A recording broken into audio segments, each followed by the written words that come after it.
lot of these projects which are going on. Yeah. No, go on. You can and do nobody's it. like... And, I mean, no one's allowed to work, but like stop HS2, they're still ripping down the countryside while we sit here. While everyone's sitting in isolation, they're out there just with their machines, just ripping the countryside to shreds. Yeah. I think that it's not really a topic of conversation because not a lot of people actually know what the hell is going on. And you know what they're saying about the prison now? Yeah. They're saying that lockdown has been good for prison. In what sense? Because all the time people lock down, they can't fight each other. I mean, they can't have fights on the yard. No one's on the yard, innit? That's crazy. I had a funny conversation with a mate of mine who's locked up. Obviously, I won't say where he's locked up because he's not supposed to have his phone. But he called up laughing at me, saying he was like, "We're out here moaning about a couple of months lockdown. He's been there for 13 years, and he's still got another 3 years to go." Yeah. But they're really struggling with the whole lockdown situation in regards to like being able to connect with people the same way that we're struggling with being able to connect with people. I think one thing about the lockdown is like, especially in prison, you get used to it after a while. How does it feel like though? So when you're in there, like in time, it's just ticking. Does it go super slow? Are we recording now? Yeah, we're good. Yeah. We're good to go now. Yeah. Okay. So what's it like in prison? Yeah, I mean we're gonna get into all of that because what I wanted to do this time around, it's like we go through it chronologically. Yeah, we've been more focused. Yeah, we're more focused. Last time was fun, but it was like all over the place. Yeah, I watched the video and it was fun, but I just thought that it wouldn't be fair on you to depict it in that way because it wasn't balanced and it wasn't smooth. Do you know what I mean? And I don't like putting out people's on a bad day. Yeah, on a bad day. Yeah. Do you know what I mean? It's not fair. I knew it's entertaining for others, but for me, it's not fair. Let's keep it snappy and crisp. Yeah, because I mean, my thing is, I like to get into documentary making, and documentary making is all about creating a narrative and telling a story and telling a good story in a good way where people can learn from it and pick up stuff. So I could learn from our previous conversation, but nonetheless, I don't think. But that's because I was in your presence, I was in your company, so I got your vibe, I got your energy. But other people just see it for what is instead of getting the true essence of who you are. Come and do graffiti. Yeah. I'll tell you what, it's an opportunity. It's an opportunity. Like lockdown's an opportunity, not just for graffiti artists, but for people who feel like they got something to say and they're not being heard. I mean, during this lockdown, like I say, at the end of it, I think there's going to be some god-awful stories that are going to come out. Stuff that has happened during lockdown. Oh yeah, most definitely. I mean, I was watching I was listening to LBC when I was coming over here. I know it's not everyone's favorite radio station, but sometimes it's good entertainment for long journeys. Is it Sunday Today? Yeah. Is it Majid? Majid was on there. Majid Nawaz. He was in jail, innit, in Egypt. Yeah. Yeah, so I like him. He was asking people to call in and tell their stories of lockdown stories. And you realise how much death and despair and mental health issues are going on because everyone that was calling in regarding a relative or a friend who was suffering like extreme difficulties, whether it be financially or whatever. And there was one guy that called in and he was almost in tears because he was talking about his brother passing away on Monday. He committed suicide. He lost his job. He was struggling to like maintain his family. He was going through a hell of a lot. And you could feel the pain through his voice. And he'd just given up and took his life on Monday. And that's the sad part that people don't really like acknowledge or notice about what's going on, what's happening to us as human beings in regards to our mental state and our physical and mental well-being and our economic being as well, not being unable to even feed our kids, people that have got kids. So there's a lot going on. Well, I have a partner who's a palliative care nurse in a London hospital, a senior nurse. Yeah. So she knows she knows what's going on. She's at the sharp end of COVID, dealing with COVID patients who are dying. So it's a lot. I mean, she has confidence in this vaccine. But we also spoke about the effect that it has on that has on culture. Yeah, most definitely. So I mean, and especially the amount of people who are afraid, who are afraid that they're going to die or someone else that they know is going to die. Yeah. But we also spoke about the amount of people that haven't isolated, that haven't used like public, what was it, your personal protection equipment. Yeah, or the PPI and stuff. I mean, it's just really weird. It's affected a lot of people that I know in really strange ways. Yeah. Especially getting like COVID shamed. So, for example, people are saying that they're not coming, that they're isolating and everything else, and I know that they're not. Do you know what I mean? Yeah, there's a large percentage of people that are like still going about living their lives. And it doesn't matter what class or what colour or what ethnicity is. We're all lying. Yeah, we're liars, man. We're people. That's what we do. People say like, oh yeah, they're observing this and they're observing that. But you know, like, people are still falling in love. So I mean, people are still falling in love over the internet. Yeah, of course. You've still got them fucking scumbags that like Amazon and whatever, and they're clearing up. Oh yeah, they've made so much. I mean, Jeff Bezos, he's made hundreds of billions during this period when people are like losing their jobs. It's crazy. I mean, Jeff Bezos and like Elon Musk and and Bill Gates, they're clearing up. Yeah. I mean, and they're still not paying their fucking taxes. Fair share of taxes, yeah. Pay your taxes, you scumbags. Yeah. But I mean, Sarah, welcome. I'm going to welcome you back to Let's Do Humans podcast. Okay. So this is like our second time Let's around. Do Humans. Let's Do Humans. Yeah, yeah, absolutely. Yeah. It's about the human connection. Yeah. So you have a very interesting story which we're going to cover today, and in that story comes a lot of like reflection. It comes a lot of like activist work, and it's a lot of pain and despair, and a lot involved all in one bubble that you've been through in your last 30 years in prison. And I know originally I've only been out of jail since last September. Oh wow, okay. It's the longest I've ever been out of prison. Yeah, in my whole life. Yeah. And it seems like you've done a lot in that time in regards to like getting recognised and putting out some work and being like proactive in your activism. Oh, since September. Yeah. The people who know me only know who I am because I've had lots of different organisations have given me a leg up. They've all they give me a platform. So whether it's community action against prison expansion, like in Bristol, people that I met in London groups like Cradle Community, Anarchists, Black Cross, Inner City Free, Stop HS2, HS2 Rebellion, Extinction Rebellion. I met some fantastic people within these groups who are trying to protect the environment. Yeah. But also I work with groups which, let's say, especially like Community Action Against Prison Expansion or the Prisoner Solidarity Network. And these are abolitionist groups. Yeah. Were you in contact with these groups whilst you were in prison? Was that relationship built in prison, or was it when you? Yeah, it's okay. I mean, in prison, I had numerous lives. I had the life that prison officers could see. They could. Then there was the life that prisoners see, the one where you're dealing mobile phones and shot him. You're gonna get into all of that. Yeah, and shot him trying to make a few quid. Right, trying to get some money on so you can phone up your family on the phone. But I was able to then I had the life where I was in contact with lots of people in the community. So I started making links with lots of journalists and lots of activists who are anti-prison. You know, because I never was. I wasn't anti-prison. You only learned it, or did you only sort of like start reading up on it when you were in prison? You realised what the system was all about? What brought that about? I didn't read up on it or nothing. Yeah, it's something that you felt then? I just knew that I'd gone from the care system to the prison system. Yeah. Or the care system, the youth custody system, then the prison system. But I got around and I've got big ears and I've got big eyes. That's what I mean. So I see lots of people in prison that I thought should be there. Yeah. So I mean, we're gonna get into that because I know you're in contact, or you were in contact with a lot of like people that some people may know of, like in terms of like serial killers, long-term prisoners. But if we take it back, but I never see somebody as like a serial killer. Yeah. Whether it was like someone I was close to who had killed 13 people and chopped them up and stuck them down the drain, Dennis Nilsson. Do you know what I mean? Or it could be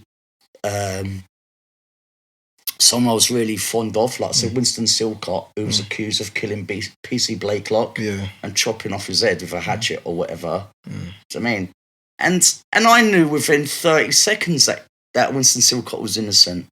Oh, did you? Yeah. Within 30 seconds. What makes you say that? How come so quickly, though? What was it about that you... Because he was a beautiful person. But I mean, there's been plenty of beautiful people that have done horrendous things.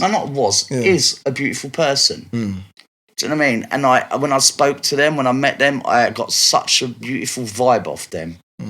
So I mean, you know who's the evil people. You know within 30 seconds. You know what I mean? You know as soon as someone opens their mouth. Yeah.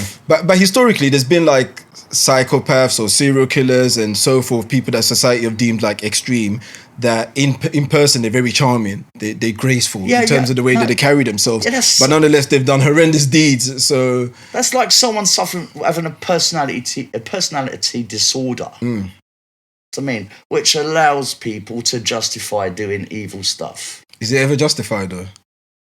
So like, can you justify their personal or their mental issues with their acts of evil?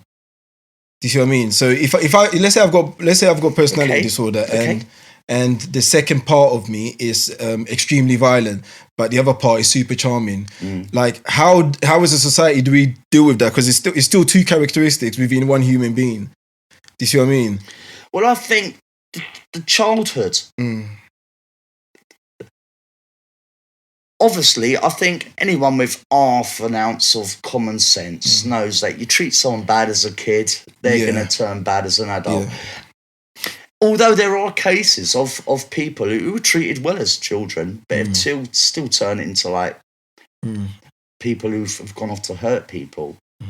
I'm purposely not using the words good and evil. Oh yeah, that's true. I get what you mean. So, I mean, because someone might do an act which the world might consider as evil. You know what I mean? Especially if it doesn't have a lot of the information. Yeah, but in your personal cause, you might deem that as a good. Is that what you're trying to say?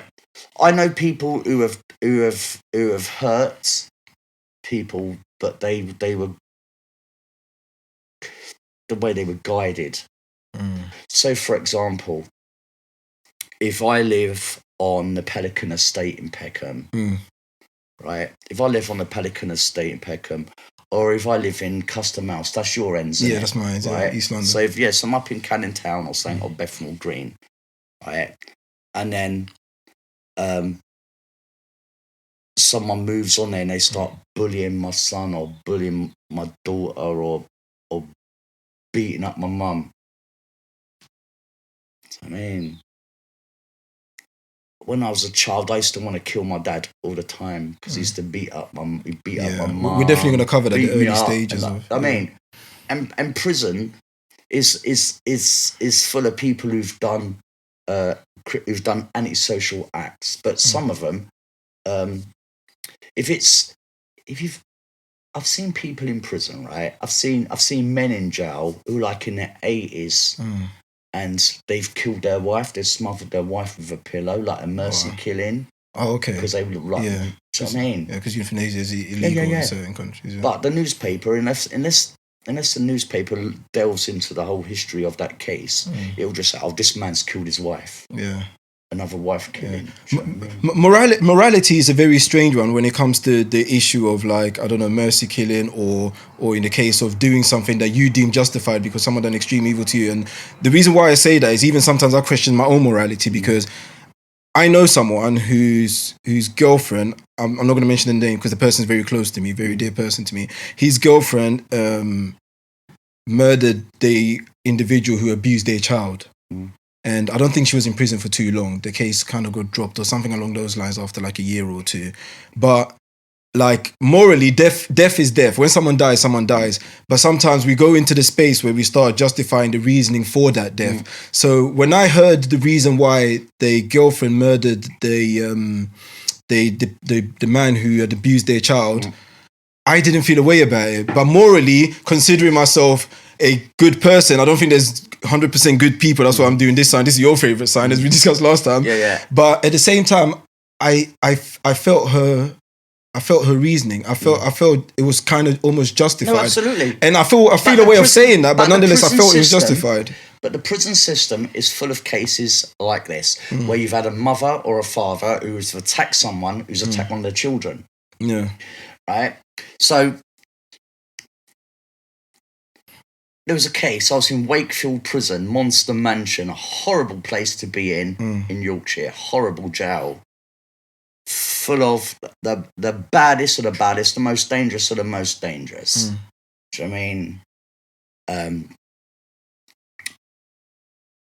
But I met a guy in there, and someone had raped his 5-year-old daughter. So he murdered the guy. Now his daughter is in the care system. Yeah, and he's in prison. Yeah. He's in prison. Probably by the time he gets out of jail, his daughter will probably be in her 50s. Yeah. I mean, and the thing is, to me, both people will suffer extremely because he's in prison and his daughter's probably going to go through a whole bunch of mental issues, potential I'm not further abuse off of the back of that. Within our cases, it is a thin line, but in America, that's why they love their self-preservation laws. So it's like someone breaks into your house and attacks you, your life is in danger, you can take their life. And it's kind of like understandable in that sense because self-preservation is an essential part of human being. But here in the UK, for instance, if someone breaks into your house and potentially it can harm your family and you harm them, you can be the one that end up being prosecuted. Yeah, but it's not about self-preservation. It's like if you invade, I don't know do people still use that saying? Old people used to use it, like the Englishman's home is his castle. Yeah. Yeah, I haven't heard that in a while, but I remember the saying. That saying, yeah. But if someone invades your castle, you feel like you got any right. You can defend it. So I could get out like a lighter. Yeah. Right, a lighter. I'll get a lighter out and a can of graffiti paint and just spray him up in the face. Right? But no, it's people generally can't be trusted not to go over the top. Yeah. Do you know what I mean? I mean, if somebody comes into your house to steal your TV, right? Anyone's quite. If I had a television licensing, TV licensing people, I don't have a TV. If you have a TV, I can't see a TV here, by the way. If I had a TV which kind of looks like that kind of shape, right? I can't see, I'm legally blind anyway, so I can't see no TV. If I had a TV, someone could come and rob it. But if someone robbed my telly and then I stabbed them, yeah. I mean, I know how people because your life is not directly in danger. But then what? Should you lie down and watch them steal your TV if you had one? Do you see what I mean? So if you go and defend your television right now, there could be a potential for your life being in danger. Well, I wouldn't. I mean, obviously, what I would do is like what most normal people would do. If I woke up at 3:00 in the morning because a noise disturbed me, and I came out and I say some little oik, right? Or trying to sneak up my staircase, one or two things is going to happen. Either he's going to sit down and have a cup of coffee with me, right? Or someone's going to get hurt. Yeah, and we'll just sit down and blaze, right? And just say, look, mate, if you want the telly, you don't have to steal it. You could just fucking take it. I'll even get you an Uber to get it back to your house. Do you know what I mean? Yeah. But I say to people, you don't have to steal from me. No one has to steal from me. If they want it that much, do you know what I mean? If they want it that much, well, they should knock and ask for it. Knock and ask for it, mate. Do you know what I mean? Because they're only things, and that's what I learned since I got out of jail is that things ain't that. Yeah. The things ain't that important. Do you know what I mean? Like,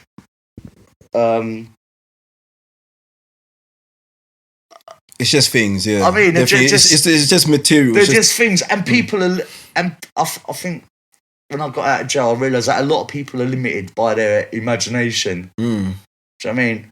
I said you need to do more shit. Just because you're on lockdown, don't mean you can't go and do exercise. Yeah. It also means you can also go out and graffiti, and no one's gonna chase you. Yeah, but there's loads of graffiti which has gone up since lockdown. Oh yeah, definitely. Yeah. Do you know what I mean? I went to Leek Street the other day, and the police were there. The police were there saying like graffiti artists gone fuck off. You got to go and isolate. I said yeah, but if I'm in like Leek Street in Waterloo on my own. I said, I ain't causing no one no trouble. And you're social distancing because you're by yourself. Yeah, and I'm social distancing, but I mean, I got my telescopic ladder. Yeah. And I got over 30 tins of over 30 tins of graffiti paint. I said, I might as well just go out and let's go and do it. Legal graffiti. Legal graffiti. But you mentioned. Yeah. And seen all the eggs graffiti, which has turned up. Oh yeah, Eggs. Yeah, that's one of your favorite Eggs ones, graffiti, isn't it? right? Eggy. Yeah. And Helch. Do you know what I mean? But, Eggy, Helch. And Wasp. And now Wasp. Yeah, Wasp graffiti. Yeah.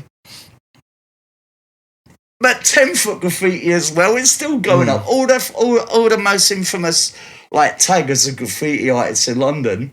Do you know what I mean? They're still putting up their stuff. And especially the women graffiti artists. Are they really stepping up recently? Oh my God! Yeah. Some of the greatest graffiti I've seen has been since down lockdown. People putting up their sneaky little pieces. I think people must be becoming more like creative and more daring as well. So because it's lockdown and it's like whenever there's a restriction, it's not more daring. It's just that you've got the space. Oh, fair enough. Yeah. Do you know what I mean? Nathan Bowen, stop putting up that fucking wank graffiti. Where is he putting up the You know what I'm talking about? You know the Nathan Bowen stuff, yeah? Which one is it? It looks like an alien. It looks like a robot's head. Oh, yes, yeah. With all the zigzag. I've seen them all over the place. There's a couple in... Nathan Bowen, stop doing it. It's not cool. Yeah, there's a couple around Brick Lane that I've spotted recently. God. No, what it is you've got these... is it like... I don't know who the companies are who are building houses at the moment. Yeah, and but usually covers the wooden... that blue wooden thing at the bottom, right? And this is that I can't go and tag it. I can't graffiti on it. But then they'll go and get like Nathan Bowen, right? And I'm seeing that stuff and I like it. I like it about... I like your work about 30% of it because it's all the same. Yeah, pretty much. Do you know what I mean? And it's no different to me or what anyone else is doing. But I'm seeing it, and I'm not saying it's wank. I'm not saying that. But I'm saying that it's like corporate. It's corporate art. So he's more like establishment. Is that why you're anti the work, or hey, listen, what is it? I like the kid, right? I like the little boy, the little girl, or the non-binary, or the trans person who says, you know what? I'm not fucking happy with my life. I'm not happy with the environment I live in. But I feel so powerless to do anything about it. All I can do is take because come on, you can't deny these colours are awesome. Do you know what I mean? And if I go up with a little with a black paint and just put do you know what I mean? It's gonna look horrible. If I put it up with the same thing, it's still gonna look horrible. Yeah. But the colours are prettier. And I'm convinced that whenever I put a piece up, the brighter the colour, the longer it will stay. Okay. And the more of an impact it has visually as well. Yeah, the more of an impact and I'm addicted. I'm addicted to it. As we can tell from the way that you're shaking about. Yeah. The thing is, for some people, graffiti is all we got. I mean, I'm lucky that I can phone up, I can go through my phone book and find interesting people. Do you know what I mean? To talk to. All the people that I know are absolutely great. I only have good people around me. Yeah.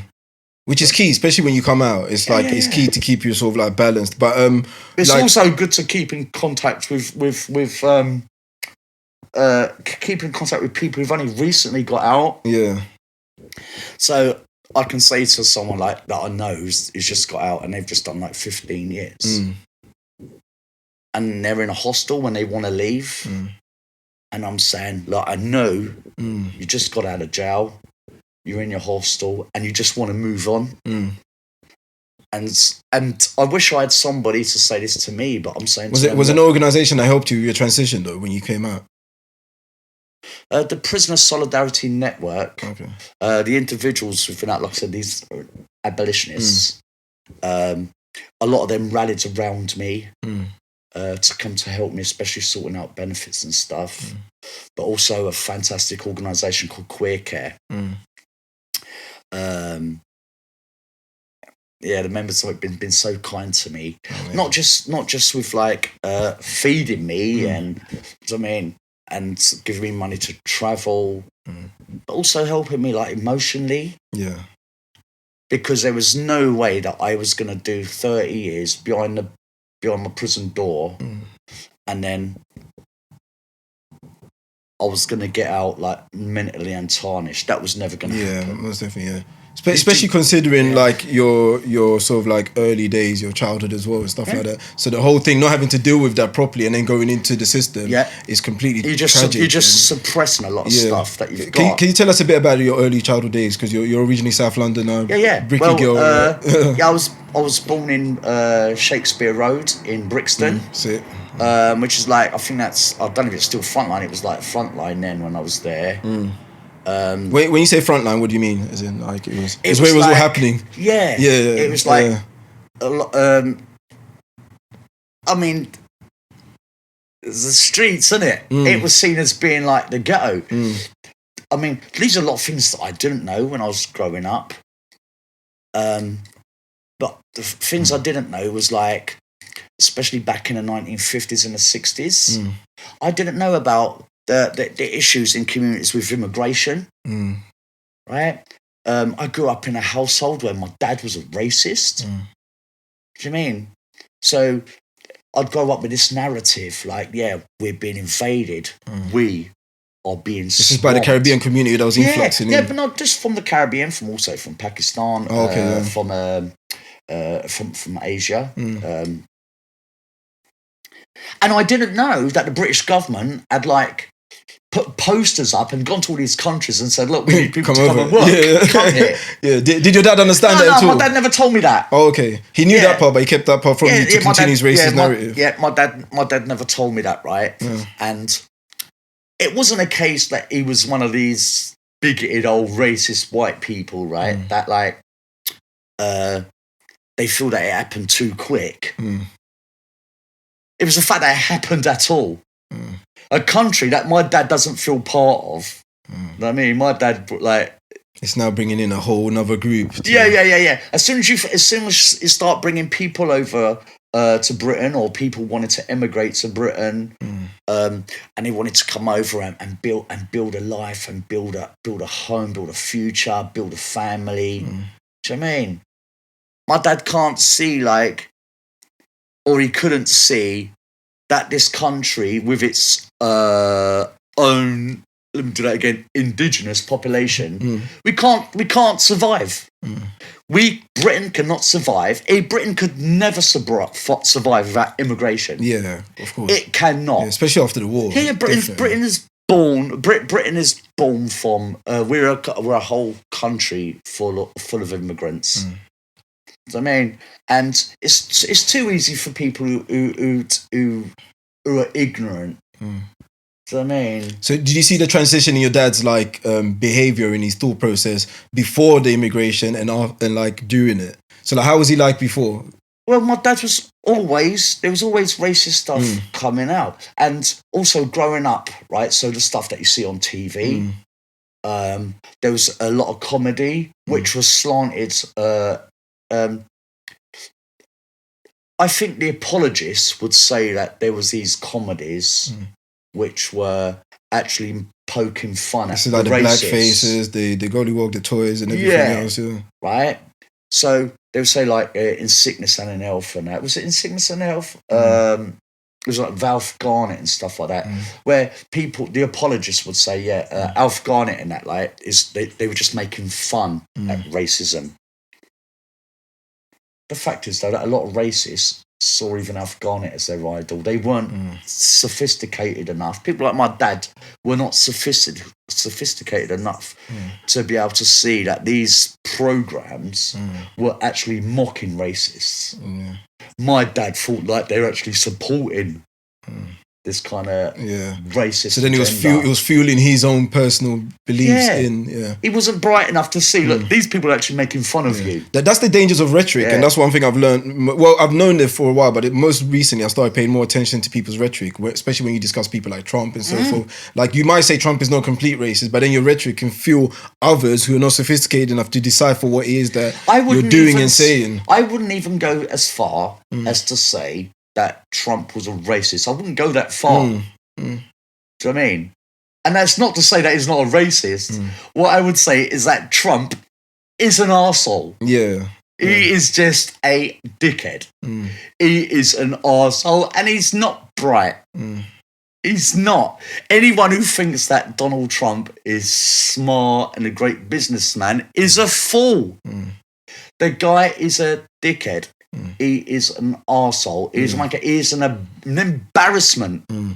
He's an embarrassment to a lot of people that I know in the United States. Initially, I feel guilty to the point where initially I thought, okay, he's an anti-establishment. Yeah. So I went into... You think you should back him. Back him, yeah. And me being an optimist that I am, I'm naturally an optimist, which always gets me wrong when it comes to judgment of people. Because I always go in with a bright foot thinking, okay, I'm going to get something great out of this person. So him being anti-establishment... Yeah, sometimes, and I think that's my downfall when it comes to thinking about people. So for a long time, I was like one of those people that said, okay, Trump might be okay. He might be onto something, being anti-establishment. But as time went along, I had to cut back, and I even went to my family recently. I was like, you know what, guys, I've completely denounced Trump now. Initially, because I've completely denounced Trump now. No, I know it's a mad thing to say here, but because I'm such an optimist, I always try to see the bright side of things. And him being anti-establishment, I thought I was believing in the whole drain the swamp situation. Is it true that a lot of black people and especially a lot of Cubans in Florida voted for Trump? Yeah, they did. Yeah. But then also you can see where they're coming from on their end of the things, because if you feel you've been failed by one particular part of the political spectrum, especially like the career politicians, you try the other. Do you see what I mean? And if you're then being sold this rhetoric and these ideas that your job is dependent on this individual who understands the market in a particular thing that affects you more, you vote the other. So it's tricky, because on one hand you're stuck in between a rock and a hard place, because you're stuck in between these career politicians who throughout the history of their political work have always shifted ideas and sides based on what's potentially going to get them to the presidency. I.e., if you follow the Biden's history, then you got one on the other side, another guy who thought was anti-establishment. No, I don't think Biden. Right, I mean the Democrats. I mean, it's the way that American politics have lined themselves up, right? So to say you've got Republicans, which Republicans with Trump. Is it Democrats with Biden? Yeah, right. I mean, Biden, I wouldn't trust him to tie up my fucking shoelaces. Likewise. I mean, his history tells the whole story. Do you know what I mean? The 94 crime bill, everything he's ever said about ethnic people, and especially the one where they had, so the vice president under Biden is that woman, yeah, Kamala Harris. But even people were saying, that's a victory for because she locked up a lot of people on marijuana charges, and she kept information from. She's no better than anybody else. But then at the moment, right now, we're in a situation whereby, regardless of what you think about the historics, now we're stuck in between a rock and a hard place, because we know that this guy's a complete idiot and his rhetoric is leading us into a dark hole, and we have to now shift, or the system seems like it has to now shift. So it, to me, is a waiting game, and I'm not American, but nonetheless, whatever they do kind of have an effect on us, and the rhetoric spills over here, because you start to feel like whatever Trump is doing to infuse these people has the same effect on the same similar type of people over here in the UK. So it's a weird place, but you know what we should do, right? We should just say, USA, sort out your politics or you're fucked. You're fucked. Yeah, so tell me more about like the changes and of your dad's ideals and how that had an impact on you as a child growing up. Well, my dad, and I've outed him before. Fuck him. Yeah. He was just a nasty, despicable. Do you know what? Of all the people that I met in my life, I can't think of one. I can't think of one good thing to say about my father, which is a shame, because it embarrasses me. Because when I've been with people and they're like, "Oh yeah, my dad did this for me, or my dad did that," and I'll say, "You know what? The only thing my dad ever did was fucking abuse me and treat his children like fucking dog shit." Yeah. Was his daily abuse like physical abuse? Yeah. My dad was just mean. He was just mean. He was a bully, and I think a lot of it might have been because of the fact that he was quite short. So I mean, I think he was just like the Cray twins. He was short. You know what I mean? And we know what the Cray twins did. They were just bullies. Bullies and abusers. Yeah. That's what they were. Was it just you that he was abusing, or like was it you that it was just you, his partner, his own family, just my me, my brothers and sisters, mother, stepmothers that we had. Is that what led you to running away from home? Because I know you ran away from home. You were in the care system for a while as well. I ran away from home every opportunity that I could. Yeah. If you hit me, I'm gonna run away from you. And that's it. You can't hit me and then in 1 minute and then. I mean, he never told me that he'd give a shit. But you know, I know this what is it called? This modus operandi of like abusers. That's what they do. So I mean, the 1 minute they're abusing like their partner, and in the next breath they're telling them that they love them. Or the two don't fit. But for them, it probably works on a psychological abuse level because it's the push and pull. Yeah, but I abuse you, but I'm abusing you because. But one, I'm not daft, and two, if you fuck me over, I'll know what you've done to me. I'm not gonna be like some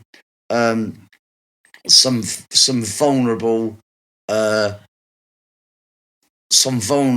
person who is so confused and their mind is so fucked up by their abuse that they somehow make excuses for their abuser. Nah. That's not gonna happen here. Do you know what I mean? Now, I say my dad was just nasty, and the venom and the vileness that would come out of his mouth. No, do you know what I mean? I'll put my hand up. You know what I mean? I fuck up a lot. Even being trans, I misgender people. But I'm sure they'll forgive me because they know that I love them. Do you know what I mean? But sometimes I talk faster than I talk before my brain's engaged. But my dad was nasty. Yeah. Do you know what I mean? How was you surviving on the streets though? Like when you were running away? Because you were young at this age. How did you when you first started like running away and stuff? I first started running away probably when I was in like my early teens. I'm talking like 10 and 11 and stuff. How was survival like in London? Is this like 80s? Then? Yeah, like 1980s. Yeah. So in the 1980s, I would be having sex with men for money. I mean, no one can shame me. Anything I've got, anything I've done, it's all pretty much. Yeah. It's all pretty much out there. Documented, isn't it? Yeah. And I've having sex with people for money is not something that I'm embarrassed about. I mean, I was sexualised in the prison system. I mean, I was sexualised in the care system. Do you know what I mean? And I've always kind of been my own person. Yeah. But when we talk about like... But I'd still have to eat. If I run away from home, I've still got to eat. Yeah. But when we talk about the sexualization thing, because you're saying you're your own person, but do you think it's directly correlated in regards to how you were treated at home? So if that abuse if you weren't subjected to that abuse at home... It might not have been so easy to get into. Is that what do you think that's the case? Or do you think... I've always been a people person. I always liked people. Yeah, but liking people and being so young and engaging in sex is very different. No, I understand the point you're making. I didn't see it as abuse at the time. But no, that's not strictly true because that would just make me a liar. I knew what I had, and that was when I was young, and I was fucking pretty, and I was. I was young, I was pretty. A lot of times, neither men or women could know what gender I was. And I knew that men like to fuck and that they'll pay for it. And people could say what they want, especially during this pandemic. But the amount of people who are now like on OnlyFans, do you know what I mean? Who are doing sex work. All of you out there, all the sex workers out there, solidarity. Because for some people, it's the only way they can survive. Yeah. Do you know what I mean? And I think if you've got a positive attitude about your own body and stuff, I think it makes it a lot easier. Because if you like people and you like having sex, well, why not get paid for it? Why not get paid for it? Because I completely understand that, but you're selling your labour. Yeah, right. But that's when you're an adult and you're making your own like conscious decisions. Yeah. But when I was young, I was still thinking like an adult. Yeah. Because then I was still getting treated like an adult. Yeah. But then it's like it's adult sleeping with a a child. Yeah. That to me is where the problem lies. Yeah. Because if it's consensual adults, then that's what you guys do. Yeah. That's not for me to judge. But obviously, you want to protect children at all costs because it has a mental effect on them down the line, and that's my. But I'm not making excuses for that. Oh yeah, no, I understand that. Right? Yeah. I'm not. Right. I mean, but what I would say is this. I've heard this before when people say the world we got now is not the world we had then. And I don't think a lot of people know what the fuck they're talking about. Do you know what I mean? Because the world we've got then, we still have. We still have the racists. We still have the bigots. Do you know what I mean? We still have them. Oh, yeah, of course. They're just too afraid to open their mouth. Although Brexit, since Brexit, a lot of people have been a lot more vocal, especially on social media. Like, if you give them a spark, the light is going to... Yeah. And it's there. A lot of people got a lot of time during lockdown in front of their keyboard warrior shit. all on the Twitters. Yeah, I would say this, but like in the replies or anything else, don't waste your time slating me or slagging me off. Don't bother. You'll be just wasting your time because one, I won't read it, and two, it's probably true. But let them crack on with it. It's a free country. And you've admitted to most of your stuff anyway, so it's like once you do that, then that effect is kind of gone out of the way. But how did all that lead to your first crime? Because you ended up in prison initially for 7 years, right? What happened then that led you into? Well, I'd been to youth custody before, mainly for like petty theft, nicking car. Do you remember when the car cassette player came out? Oh yeah. Right, they were crazy to with the digital front on them. Yeah. Right. So what I'd do is like I'd go down, say like a train line. I'd be on the train, but I'm always looking because from the train you can see the backs of car showrooms and stuff like that, and there'll be like 30 like Vauxhalls where they started putting them Philips like digital radio cassette players with the digital bit on there. Yeah. When that come out, everyone wanted them. Yeah. So I'd go out and nick like 20 a night. Wow, you must have been making money then. Yeah. Well, not really, because what happens is you can only sell a certain amount. Oh, okay. Once you've reached a certain level, once I've sold a car stereo to everyone that I know, then what I do with the rest of them? That's true. Do you know what I mean? It's not like you couldn't just go on eBay and just start flipping. It's not like someone selling someone a fucking a £20 rock, knowing that within like half an hour they're going to be back again for another rock. They've got one and that's it. Yeah, as soon as you got them started, that's it. So in the end, I had to find something else to do to make money. I never really got into shoplifting. I mean, I used to steal cars, but it was always like for petty crime.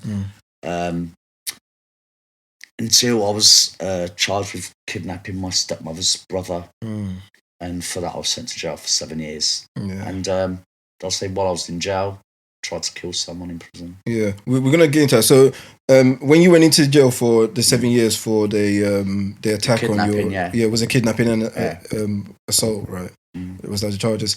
What was that like? Because now this is the first time in adult prison, right? No, because I first went to youth custody. Oh, so for the assault was in youth custody. How old was you when that assault happened then? It'd be like 18. Oh, okay. So you transitioned then, because between those 7 years, you transitioned from youth custody into adult prison. Oh, okay. At that time... so I went from Swinfernal Youth Custody Centre. Yeah. How many years were you there? Which like in Staffordshire. I was doing 7 years. I was doing a 7-year sentence. Then I was transferred from there to Winson Green Prison in Birmingham. Oh, okay. Birmingham Prison, that fucking monstrosity of it. Wow. Well, let's talk about those two jails. So the youth prison, how was that like, the process? So now you're in prison. Well, when I was arrested, first of all we went to like Feltham and Canterbury and was on remand. But then obviously like you go into like so it'd be like Aylesbury and Swinfernal and stuff. And if you're small, you better learn to fight. Yeah, was it straight away on site when you go in there? It's on you. If you're weak, if you're weak or if you're small, if you've got anything that people want to steal, the odds are is that they will steal it unless they're afraid of you. And that's the worst thing about the system, because it will fucking, if you've got evil in you, we're not careful, it'll bring it all out. Survival, isn't it? Survival instinct. Yeah, and that's the worst thing. You've got like the prison officers are like, oh, if someone bullies you, come to us. You can't go and snitch. You know what I mean? And you say, well, where am I going? So what? So someone robs like £5 worth of like canteen from me. Do you know what I mean? What's if I get robbed? What am I supposed to do? Do you know what I mean? What are you supposed to do, right? If this is happening every week, and I've had it where there'll be like 5 people outside my cell door, just waiting to rob you, fighting each other, deciding who's going to rob me. Serious? Yeah. Were you deemed as like a target? Were you an easy target for them in there? Yeah. Because if the minute you walk into that prison, you're new. In America, they're called a fish, isn't it? You're a new fish, right? So you walk onto the prison landing, people want to get the measure of you. So they're going to test you. Yeah, they want to test you and they want to see how far you're willing to go to defend your corner.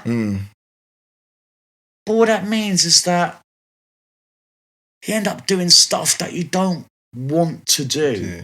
You end up committing violent acts that you don't want to do. And the worst thing is that the more extreme they are, the more respect people give you.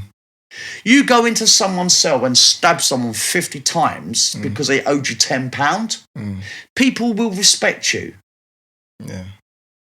But if someone beats you up and rob you and you let it go, people will just mug you off for the rest of your sentence. Because they know that you're an easy taking, and that's the worst thing. Yeah, is that you get people when they will push you to that. And I've had people in prison. Do you know what I mean? Where I'll have perhaps you and me met on a prison landing, and you said to me, "Hey, listen here. As soon as canteen day comes, I'm telling you, here's a list. This is what I want from your canteen." Do you know what I mean? And I'll be round on canteen day to collect it. And if it's not there, you're getting fucked up. So I'm thinking like, well, what the fuck am I supposed to do? I've got no friends there. I don't know anyone. I've just arrived. So sometimes I'll say to these people, but I'll say to them on their own when there's no one around. I say, look, I'm telling you, my friend, that this will go 2 ways. Either I will kill you or I won't. One of them 2 things are going to happen. So you make your decision. If you pursue on this path that you're on, you will give me no choice. You will give me no choice in the group that I live in the prison system that I live in. Do you know what I mean? I say, look, if you hit me, I can either go and run and hide, run to the staff and ask for protection, or to fight you back. Do you know what I mean? But if I fight you back, if I fight you, I will fucking destroy you. You're going to fight to the death. And the thing is, I'm not a good fighter. I'm shit at fighting. Do you know what I mean? You give me a fucking can of paint, mate, I'm fucking mustard. Picasso. But also with fighting, if I have to do it, when I'm in the prison system, if I have to fight you, I know the rules. And the rules are that if I come for you, I better come to kill you. Because potentially you could kill me. Yeah. Was that a great deterrent though in helping protect you? Or people still come for you? Yeah. Because people still want to come and they still want to challenge you. Yeah. Right? So in the end, what happens is you walk into a prison. Say I walk into Feltham today and they put me on, I don't know, Nightingale or Raven or whatever wing they put me on. Automatically, I will just find the biggest person on that punch wing them in the face and just fucking attack them with every fucking thing at my disposal, whether it's a metal tea tray, whether it's a sharpened up broom handle, and you just attack the first person. Find the biggest person on the wing and just go and attack them. But prepare to lose. But then you've gained your respect from the ultimate place. And it's actually interesting you said that. Because I could be stabbed 20 times, but if I survive that... You're good. Yeah, all that guy's reputation, I've just took it from him. You just took it, It's It's exchange of clout, it's an exchange of power, and that's an interesting concept because there's a psychologist who I follow extremely, and he told his daughter on the first day of primary school, because she was going to primary school in a rough area, he was like, go in there and find the biggest, most respected person, punch them in the face, you're gonna get beaten up, but after that you're good, because everyone beneath that person, you've now taken the power away from them because they were scared to do what you did. So she went and done it, and after that she never got bullied in the school. Imagine this, right? Imagine if you're a parent and you're watching this, right? And, you know, the way that people like to think that we're socialised is that as humans we can look at a situation like rationally. And it makes rational sense to say to your son or your daughter when you're walking at school, just find the biggest person and just fucking attack them. And even if you lose, you might take a bit for kicking, but say, look, just wrap your arms around your head. Just wrap your arms in, protect your kidneys, right? Protect your kidneys, protect your face. You'll be fine. Do you know what I mean? But the thing is, societies, they're saying, oh yeah, if you get beaten up, just go and report it. That ain't never works. It's easier said than done, especially in prison, because of the laws of criminal. And that's it. In jail, you kind of have to pick. Unless you're a well-built person, unless you're assertive. If you're not assertive, if you're small, if you're weak, you better either go on the protection wing or learn how to fight. So in defense of yourself, is that how you kind of ended up going from serving a 7-year sentence to a 30-year sentence? Can you tell us the story behind that? The thing is, though, because you're being abused, right, by a particular group. I just said, like, a group of people, like, who were just demonising me. And that's pretty much happened every prison that I went to. Because if you identify as trans, and there were times when I openly identified as transgender. Is that even in the youth prison? Or in youth custody, where many people said to me, look, just keep your mouth shut because it will not end good for you. You either get beaten up or get sexually abused and raped. But you know, the older I became within the prison, to me, I've become to be a bit more assertive, and people might not have been afraid of me, but they were definitely wary. They were definitely wary of me, because I say, if you attack me, I will respond. In kind, but I will I won't respond in kind. I will bring out the big guns. Do you know what I mean? Because I'll just sit in my cell and just make weapons. I make weapons and say, look, my fists are not big. My hands, my fists not big, and I can't fight. So I know that when I come for you, it's going to be when you least suspect it. You're not going to see it. When I attack you, you're not even going to have any inkling. I'll let you think that I've forgotten. Yeah. So these group of individuals who you ended up pull up on them. I tried to kill. How long was it going for? I tried to kill one of them. I tried to kill one of the people that were abusing you. That abused me. How long was this abuse going for in the prison? The thing is, it's pretty much been going on for all the time I lived in prison. Yeah. But was it a particular group or particular individual that you're targeting? No, prison. Okay, just in general. Prisoners don't need a reason to target someone because, you know, devil makes work. The devil makes work for idle hands. There's a lot of people in prison sitting around doing nothing. But you also got to remember the system that you're in as well, which is was it the Zahid Mubarak case, where Zahid Mubarak, this Asian kid, is put in a cell with a known racist with a big fucking swastika on his forehead. Do you know what I mean? Anyone could see that that was not gonna work out well. Yeah. It weren't gonna work out well, but also for the fact that staff knew. And that's this is on the same wing where Zahid Mubarak got killed. Was the same wing where I'd been attacked. Oh, is that the same wing? Oh, okay. Yeah. Where I got attacked. And the thing is, staff had opened like the shower door and allowed these prisoners to come pay them cigarettes. For cigarettes, like 40 Benson and Hedges. For 40 Benson and Hedges, right? These prisoners who might consider themselves to be like anti-prison and everything else. But I'm looking in your camera on purpose. Do you know what I mean? It's to say is that how on earth can prisoners who go into the prison system, they end up on the landing in Feltham, they start giving it all the Charlie Big Spuds, I'm this and I'm that and I'm this and I'm that. And yet these same prisoners allowed themselves, do you know what I mean, to be bought.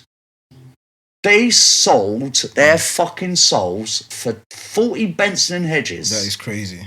A prison officer was able to get a group of prisoners to take payment in the form of 40 fucking cigarettes, which isn't even 20 quid. And it wasn't 20 quid then, right? So perhaps £10 worth of cigarettes. For £10 worth of cigarettes, these prisoners came into the shop. They allowed themselves to be bought off for 20 fags for £10 to come into the shower and to stab me and to stab me, to smash me with razor blades and then to fucking rape me for £10. For £10. That's horrific. They allowed these prisoners who give it like they were the big fucking I am, they're the big gangsters and everything else. They allowed them, and I've seen that in prison where you'll have like some prisoner will come into the jail and the prison officers will hate him. Yeah. But the prison officers will go around and tell everybody that person in was like in for abusing a child or something. Yeah. Do you know what I mean? And it's just made up. And prisoners will just fucking flock to attack him on the word of a prison officer. All it takes is one prison officer, right, to say, oh yeah, so-and-so's in for this. And then these prisoners, just on the space of that, no evidence, no nothing, will just go and attack them. Yeah. So I mean, these prisoners who claim to be like anti-authority, come out to be gangsters. And I said, gangsters, mate. I said, you're doing a screws job for them. Do you know what I mean? Well, you've got prisons in this system where prison officers are using prisoners to monitor the other prisoners' behaviour. Not just just working for the people that they supposedly they'll find like the biggest, toughest guy on the wing, and they'll use them to try and like quell if there's problems, if there's like interpersonal issues between other prisoners. The staff will go to prisoners who are respected. No, it means the screws respect them. Doesn't mean the fucking prisoners respect them. Where I've fallen out with people, and other prisoners have come along and said, oh yeah, the officers have asked me if I can get involved, and so I'm like, fuck off. So you're never up for working for the metal? Nah. For working for what? Yeah. For working for what? Yeah. For the screws, because obviously that's the system that you're against, so you would never take such a bribe. No. I can't be corrupted. I can't. You couldn't corrupt. Is that why you took the law into your own hands and you took retaliation on this group who? No, because then I'd gone to the staff. Then I says, "Look, I'm a weak person. Yeah, I'm a weak person, and I hate violence, which I suppose is a shame because I'm really fucking good at it. Yeah, but all life is my imagination, and I was brought up in a violent home where violence was seen as a default setting for dealing with your problems. Yeah.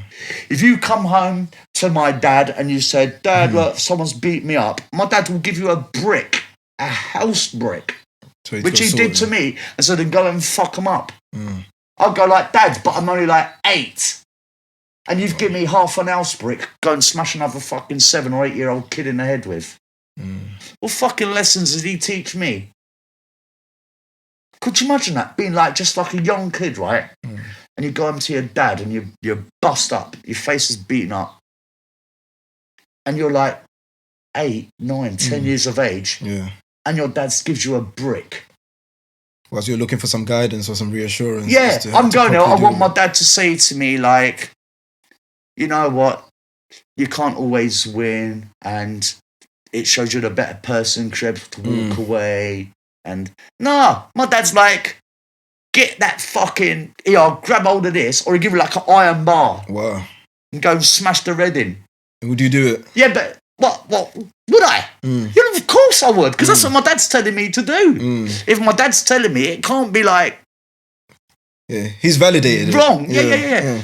And I'm like, then I start thinking like, hold on, like I'm like 10, like 9 or 10 or 11, and my dad's telling me to take a brick, half a house brick, and smash the head of another 10 beat some child to death with a brick. You're not saying beat him to death.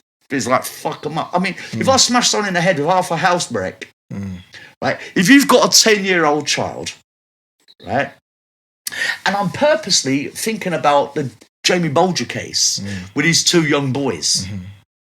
And how fucked their fucking lives must have been for them to go on and do the shit that they fucking did to that poor child. That was horrific. Right? But the fact is that they were still 2 kids at like 10 years of age with this capacity for fucking wickedness. But there are a load of 10-year-old kids and kids younger than that with that same capacity. Yeah. And that's the importance of like coming from a household where you're taught the right things. That's why the home is such an important, because the breeding ground for all of this. Because a lot of people that I speak to who maybe ended up in a system like yourself, when you look at their backgrounds and their upbringings, there was a breeding ground for what potentially led into their life being filled with violence and prison sentences. So the family is essential, and that's where it all begins, in essence. Well, there are people that are raised in great homes that still end up doing it, but I think it's the absence of love. Yeah. And proper guidance. Yeah. It's the absence of love where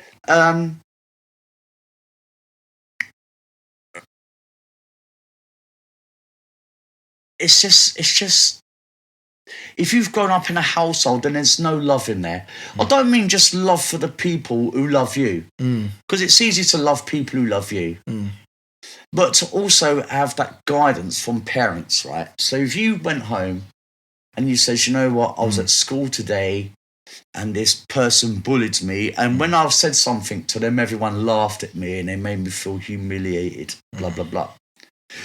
First you need the parents be able to vocalise that stuff too.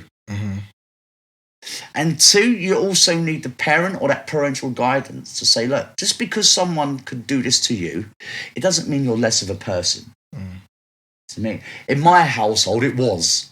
If someone hit you and you didn't respond, it was because you was a mug. You need to rectify that. Do you know what I mean? Yeah.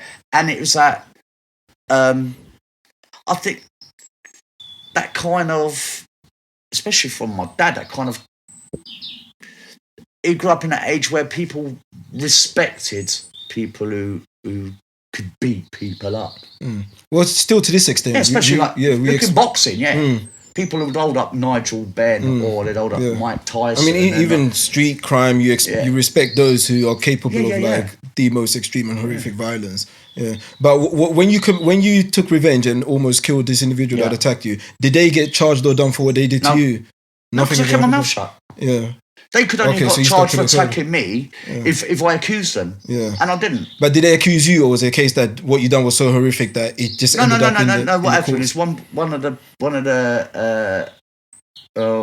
prisoners that I actually met in another youth custody centre, and that's when I tried to kill them in another youth custody centre, and they were on their own.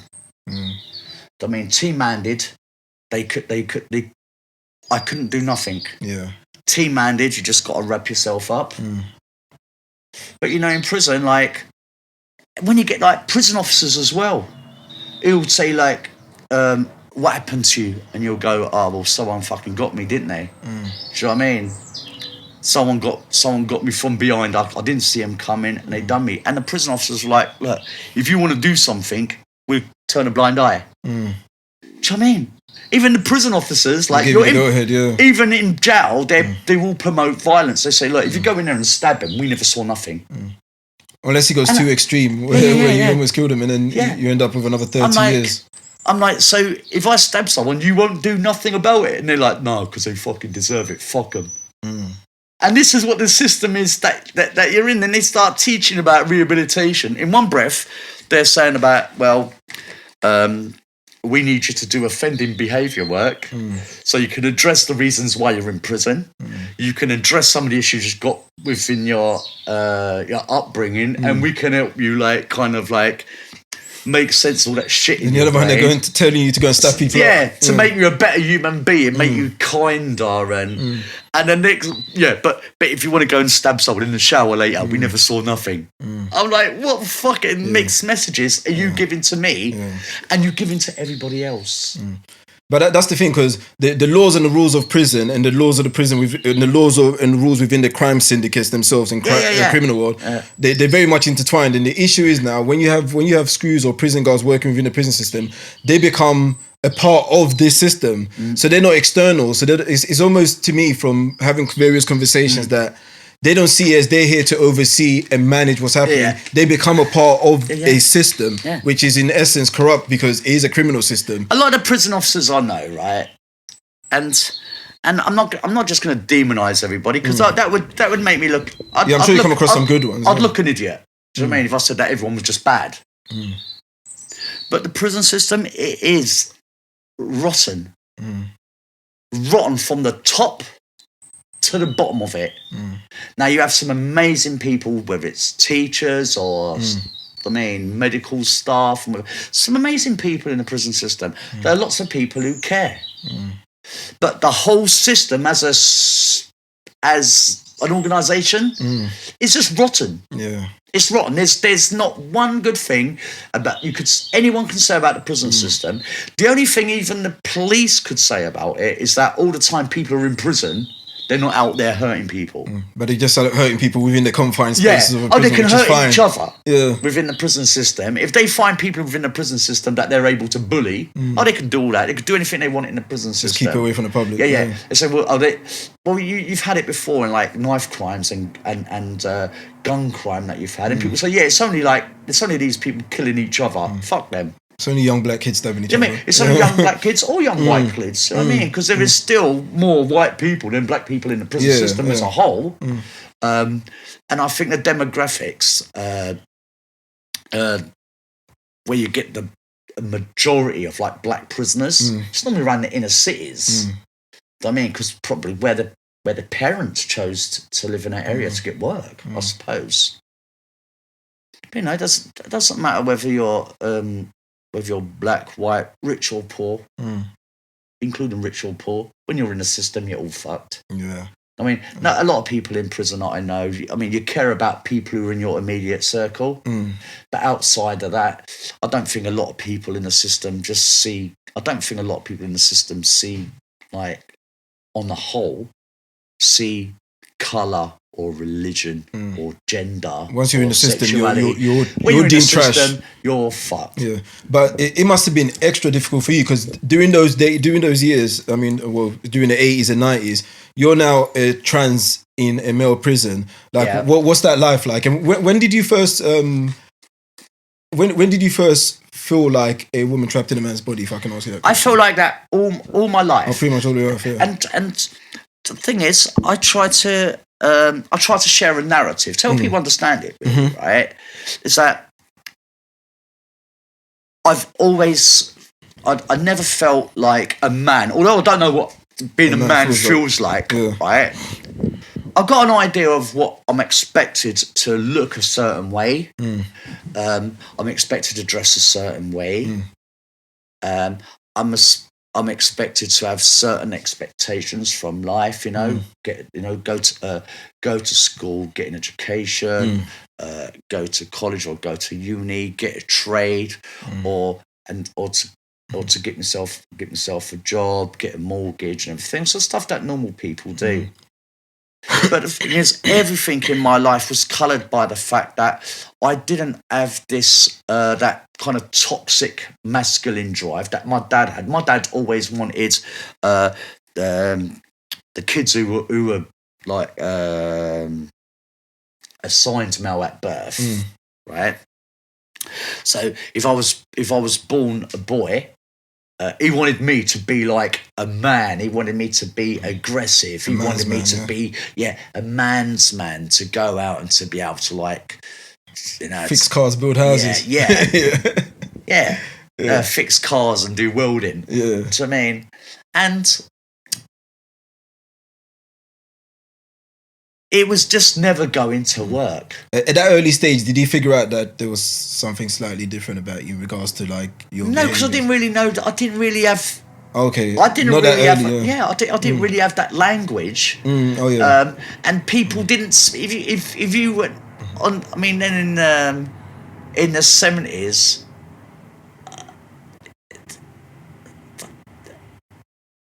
I don't know. This is I guess it would be near enough abuse impossible. was acceptable. I guess it would be near enough impossible to come out as a trans. Whether it was physical abuse, whether it was sexual abuse, it was acceptable.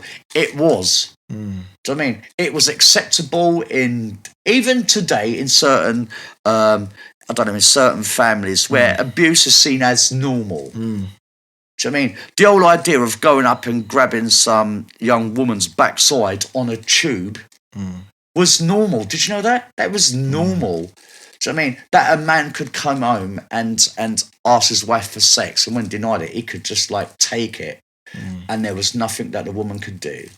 Do you know what I mean? A time that people could rape their wives or batter their wives or children, and the police didn't even get involved. I mean, now, people could get them to the police straight away. Do you know what I mean? But then there's nowhere to turn. There was just nowhere to go. If you reported like abuse to the police, they would just send you straight back home anyway. They just didn't get involved, or it's domestics. And the thing is, a lot of that stuff, I mean, I'm guessing it's still happening. Yeah, of course. People are still abusing. Abusers have always been abusers. Whether it was in the 1970s, like, they're still doing it. They're just using different methods. Yeah. So, I mean... so what was that like in the prison then? Like, you being God. trans in prison? Well, people just want to hurt you all the time. Yeah. They don't just want to hurt you because they hate you, but it's also want to hurt you so they can show off to their friends. So if you're in a youth custody centre and you've got some big girl's blouse like me walking down the landing wearing a dress... You wore a dress through the prison? Well, no, I mean, quite as to do. So, I mean, up until 2011, you couldn't. The prison didn't have any transgender prisoners in the system officially until 2011. Then they had to acknowledge that was transgender people in the system. Yeah, but then the same people that wanted to abuse you also wanted to sleep with you. Yeah, 1 minute they want to kill you, next minute. Well, first of all, like, what you would get is you'll get prisoners who will come onto you, and then when you knock them back, they want to stab you. Yeah. Because not only is there no women around for them to have sex with, but all the gay people have knocked them back, and even the trannies are knocking them back. Do you know what I mean? Yeah. So you're like, if I'm like, well, come to my cell, bring an eight for weed, but make sure you've had a shower first. You know what I mean? There's a lot of people I've never seen the fucking. Half the people that I know in jail, right? You would have to get a sat nav, right, and like surgically like pin it to their head so they could find their way to a shower. Because you know what young boys are like, how nasty they can be when they won't shower or brush their teeth. When you got prisoners who ain't got nowhere to go. I know prisoners who've done like 4 years and never been in a shower. Serious? I mean, I know prisoners who've done 30 years and never brushed their teeth once. Wow. Prison, it's prison is full of the mad, the bad, and the fucking dangerous. Yeah. But most of all, prison's full of the unfortunate. Yeah. There's a lot of people in prison who don't have enough brains, like, to sweep a floor. That some people just haven't got it. It's that thing that you need to get on in life, whether it's motivation, determination. A lot of people ain't got that. But that can easily be knocked out of you when you've gone to the courts and heard, okay, boom, 30 years, 40 years, 25 years. But I mean, getting knocked out of you, some people never had it. Yeah, fair enough, yeah. Some people, believe it or not, but some people like are not born either smart or clever. Oh yeah, I mean, I've come across plenty, so it's sometimes it's like that. So then to be like subjected to the prison system is then 10 times worse. Yeah. But you had an extreme. Prison will make you mad. Yeah, of course. Prison will make you ill. Prison will take something from you. No matter how much you might go in there and go like, you might say, you're hard, you can handle this. You know what I mean? Yeah, like you can take it, but it will always take something from it. It'll take a little bit of your soul from you. It will take a little bit of your kindness from you. If you've got a good heart, it will take a bit of that away from you. Do you know what I mean? And if you're not careful, it will fill you with hate. And it will destroy you, it will destroy your family, the way you interact with your family on a visit or on the phone. Prison is just it's got no use.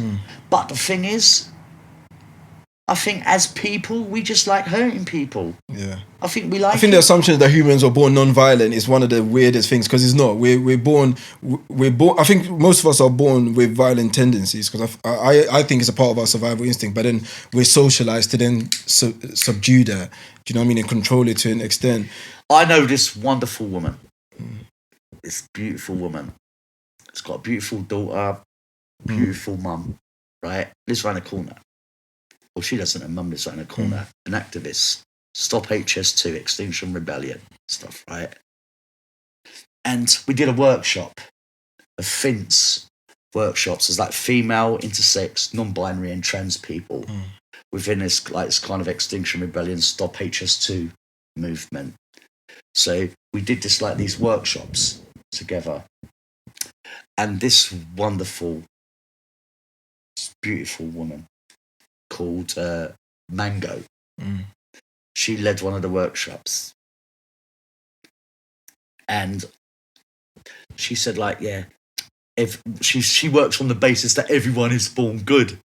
Do you know what I mean? The opposite from kind of the opposite from me. People are born as a blank slate. Do you know what I mean? You're just a blank slate, but you also got to look at your genetics. Do you know what I mean? Not just your environmental stuff, but your genetics. It's a lot of things that affect. Yeah. And genetics do play a lot. I've seen a lot of people in prison who are mentally ill, seriously mentally ill, but running their families. Do you know what I mean? And if you're seriously ill, but the hospitals are sick and tired of you, there's no spaces in hospital wards, so you end up dumped in the prison system. Do you know what I mean? But if you've got a mental illness problem, you go to prison for saying severe. Imagine you get a life sentence, but everyone knows that you're mentally ill. But by saying that you're mentally ill, that's like giving you a bye. That's like letting you off. Do you know what I mean? So the system ain't gonna even though it knows you're mentally ill, it's gonna treat you like there's nothing wrong with you, and give you a big old 30-year sentence and let you rot. Do you know what I mean? Yeah. It's just such a shame. Yeah. I mean, like I say, the amount of suicide rate and self-harming rates within the prison system. It must be sky high. It's skyrocketed up. Yeah. But and the self-harm as well, because you have a really interesting, well, I wouldn't say interesting, it's a very painful experience in regards to you trying to get hormone treatment pills or medication, which you weren't able to get. Can you tell me a bit about that, which led to you? Well, I see it's binary, right? I'm either transgender or I'm mentally ill, or maybe a bit of each. Right? But the thing is, all I wanted, right? All I wanted, this gender dysphoria, where you feel that your mind doesn't match your body. Yeah. So you feel like you're either a man trapped in a woman's body or a woman trapped in a man's body or whatever, right? Sexuality. This is my view. I mean, I'm not trying to force my view on no one else. Is that sexuality and gender is fluid. That's what I believe. Right? Now, I don't expect no one else to believe me. Yeah. And if you don't believe me, fuck you, mate. Right? So my view is my view. Because I've seen lots of people in under certain circumstances, right? I mean, when they're open, when they're not surrounded by people who think one certain way. When you get people on their own, and you say to them, "No, wait." Sometimes you might feel like. Sometimes you might want to watch boxing on the TV. Other times you might just want to watch a wildlife program. I mean, there's no one.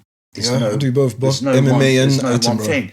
Yeah, and like some ways, like I can look at I can look at a beautiful man or a beautiful woman. Do you know what I mean? And say, look, they are really gorgeous, and not feel no way about it. Not have people around me going like, as I got called in prison, like, yeah, you fucking batty boy. I said, no, batty girl would do me. You know? Right? But I say, to me, that I know lots of people who claim to be cis male who would be having sex with other prisoners. I mean, other male prisoners. And likewise, I know lots of women who've been in jail who've had affairs.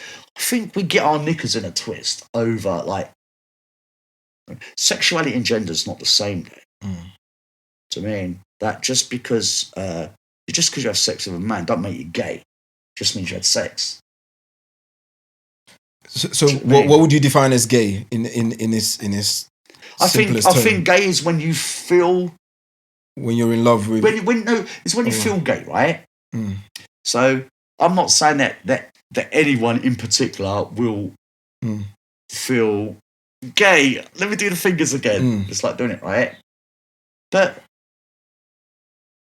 sex is that. I hate to cheapen it, but sex is only sex. That's all it is. Do you know what I mean? It is just sex. You have a need. Do you know what I mean? You're trying to find someone, unless you're on your own. You're trying to find someone who is the same level of need as you, and that you're compatible.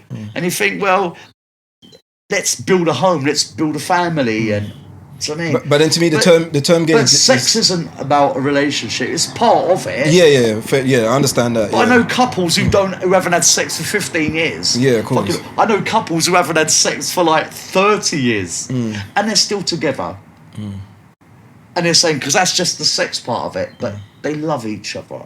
Yeah, of course. Love transcends the sex, and love transcends the gender. Do you know what I mean? You love who you love who you love, and if you're a grown up and if you're well adjusted, you're not going to feel no way about that. You're not going to have like society or religion or whatever in the back of your head. So every time you think, I really like this person, but I can't act on it because my community will turn on me. Yeah, but there's difference between wanting to be with someone of a similar sex and actually doing it, and also there's that. So to me, the term gay is when you interact sexually with someone of the same sex. Yeah. So that's just a term. It doesn't necessarily. It doesn't even mean you're gay. It just might just mean you're just like curious. I mean, I'm just hoping. I like having sex with men. I like having sex with women. If I was going to be in a long-term relationship, do you know what I mean? I couldn't even decide whether I would rather be men or women. with men or women, because some men. I mean, most people are absolutely fantastic. I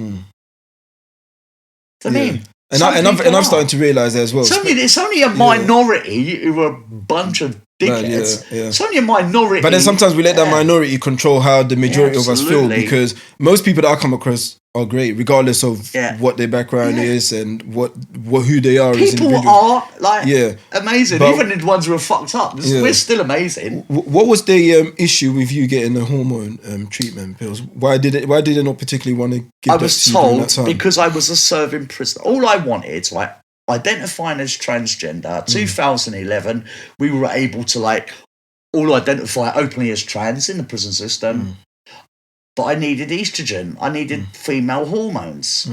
The male hormones within your body has an effect, whether it's receding hairline or facial hair. In a level, we get it because I mean, I was in Downview female prison for a day, and they said the biggest problem they have is making sure women get their razor blades on time. Oh, so, yeah, I can imagine that. I didn't realise, and even me being trans, I wasn't even, no woman that I knew actually let me enough into their world to say, like, look, shaving, they spent as much effort, like, shaving as like, genetic men do. To me, like, for women with facial hair, if they didn't shave, fucking hell. I can imagine. Do you know what I mean? But the thing is, it doesn't make them any less female. Of course.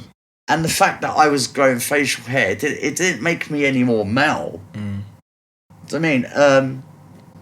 And like I say, I'm either a female trapped in a male body,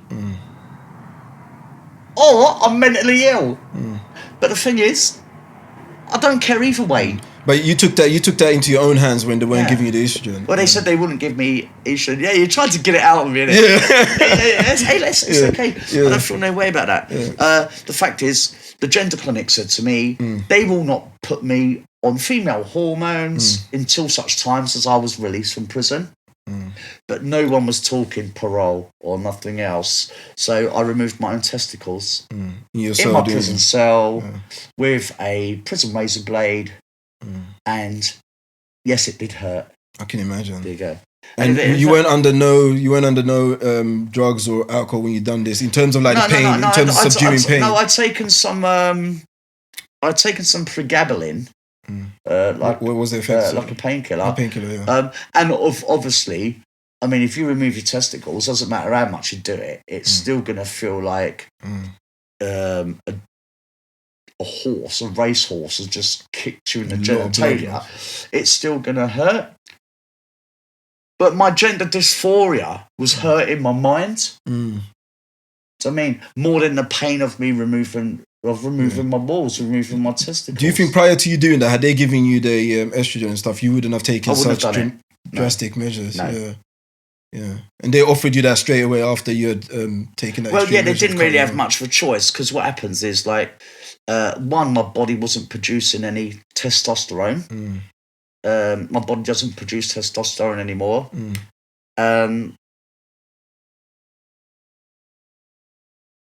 But the thing is, if your body doesn't produce any hormones, whether it's like the estrogen or whatever the mix is, your bones rot. Your bones just rot. The density of them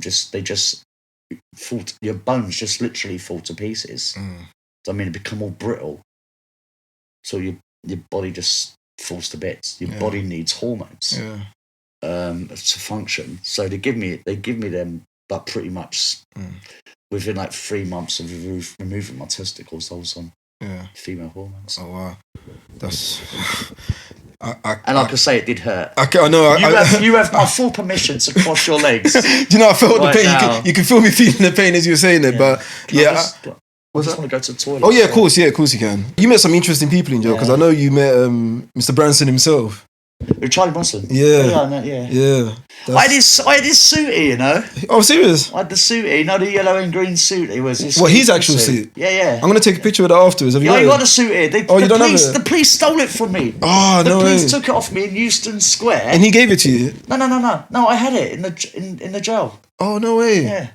Oh, that's amazing. Why did they take it from you? Did they know that was his suit? I smuggled it out of the prison. Oh, okay. Right, when I got released, I put it in my bag. Well, I didn't smuggle it, because they made me wear it years ago, right? Yeah. But the thing is, the only two people at that time who were wearing it was me and Bronson, because we were the only one on the E-Man suit. Yeah. We call it E-Man suit. So, like, the next week when they'd gone to washing, there was only one suit, one size. So next 1 week he'd be wearing it, next week I'd be wearing it, but you'd always have one, and they'd have one in the office. How was he like as a person? Damaged. Yeah. I mean, damaged by the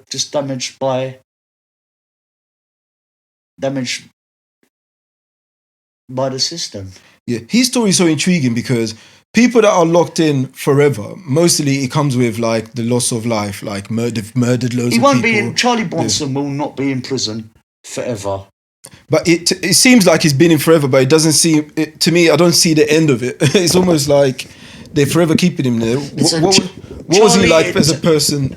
I think directly to you, Charlie is as fucked up, as complicated, and as complex as any other prisoner in the system.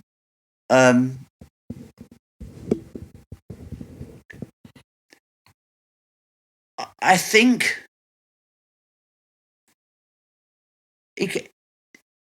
I'm not going to say he can easily get out of prison, but he can get out. Do you think at this stage he's choosing to be there? Like it's become part of him? Or no, I think Bronson, right?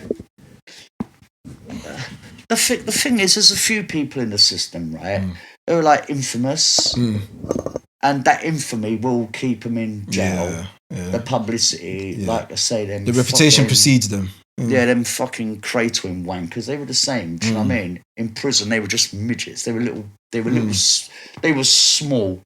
They were small, angry men who just used to bully people. That's all they were. Do you know what I mean? None of them on their own. Yeah. The fact is, they can get people, the Crays and Bronson and that, they could get people to do stuff for them. They have influence. But on their own, Ronnie or Reggie Cray couldn't do that to me, Mal. Just fucking destroy them. They were just little. But Bronson is different. He's Bronson's he's a chunk. I mean, he's a chunky guy. But I was in Winston Green prison, Birmingham prison with him. Frankland maximum security prison. I was next door to him, then the same unit. I feel I was with him up in Fort Sutter. Is he the most respected prisoner you've ever been in prison with? Oh, he's not? No. Okay. Who would you say is the most respected? It's not about... I don't think respect's the right word. I think people look at Bronson and think, well, he's made some really bad choices. It's made really bad choices, and some of the publicity. Yeah. That all the movies and documentaries made about him is created a. Yeah, it's gonna. I suspect has Charlie, because it's not stupid. You know what I mean? He's written books and everything. I mean, is he seeing the money from all of the publication and everything about him? Pardon? Is he seeing any of the funds from it, from all of the movies and books and everything written about money? Any of the money? Well, technically, you're not allowed to make money from your crimes. Oh, okay. But I don't think the books are necessarily about the crimes, or if other people have written the book.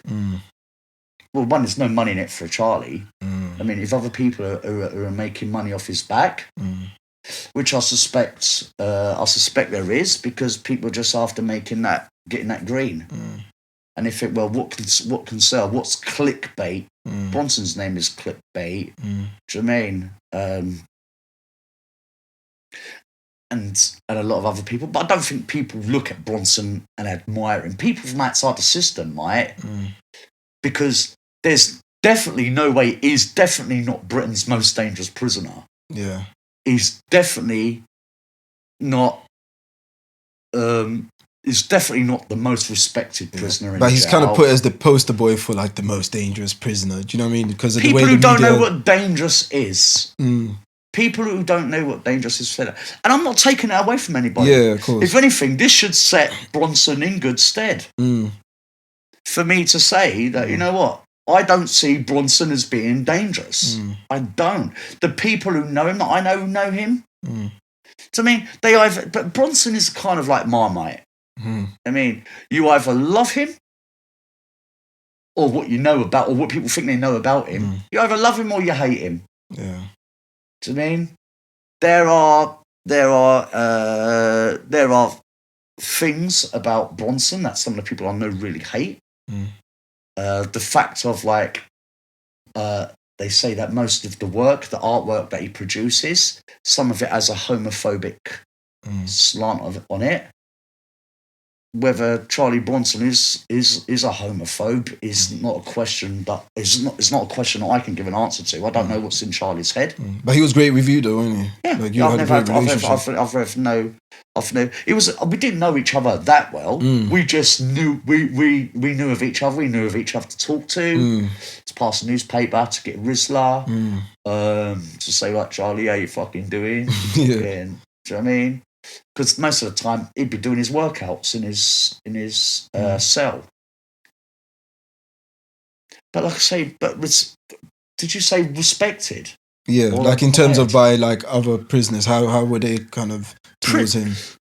The reason why I'm asking, because I'm intrigued, because obviously I only know from what the publications print about him, so I want to know. But they'll say that about the Cray twins. Yeah, they'll say that, and this is something that I'd like to talk about. I mean, if you don't mind. Definitely. This is your platform. Yeah, I don't mind at all. But the fact that you get prisoners and they put certain other prisoners on this kind of pedestal.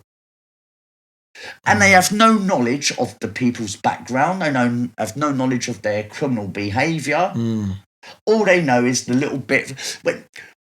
If you're a kid and you're in your cell in Feltham, right, and then you might watch, you might see the news, and some woman might have been run over by a drunken driver, and you can sit there and you can say, you know what, that fucking woman's family, what they must be going through, blah blah blah. Do you know what I mean?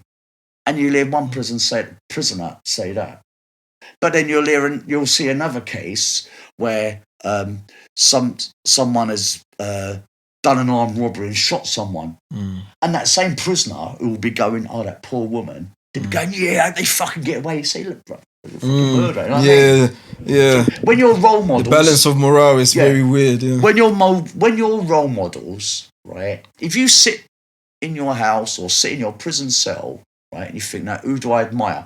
If you sit in your room or your cell and you say, oh, the people that I admire are drug dealers, armed robbers, murderers.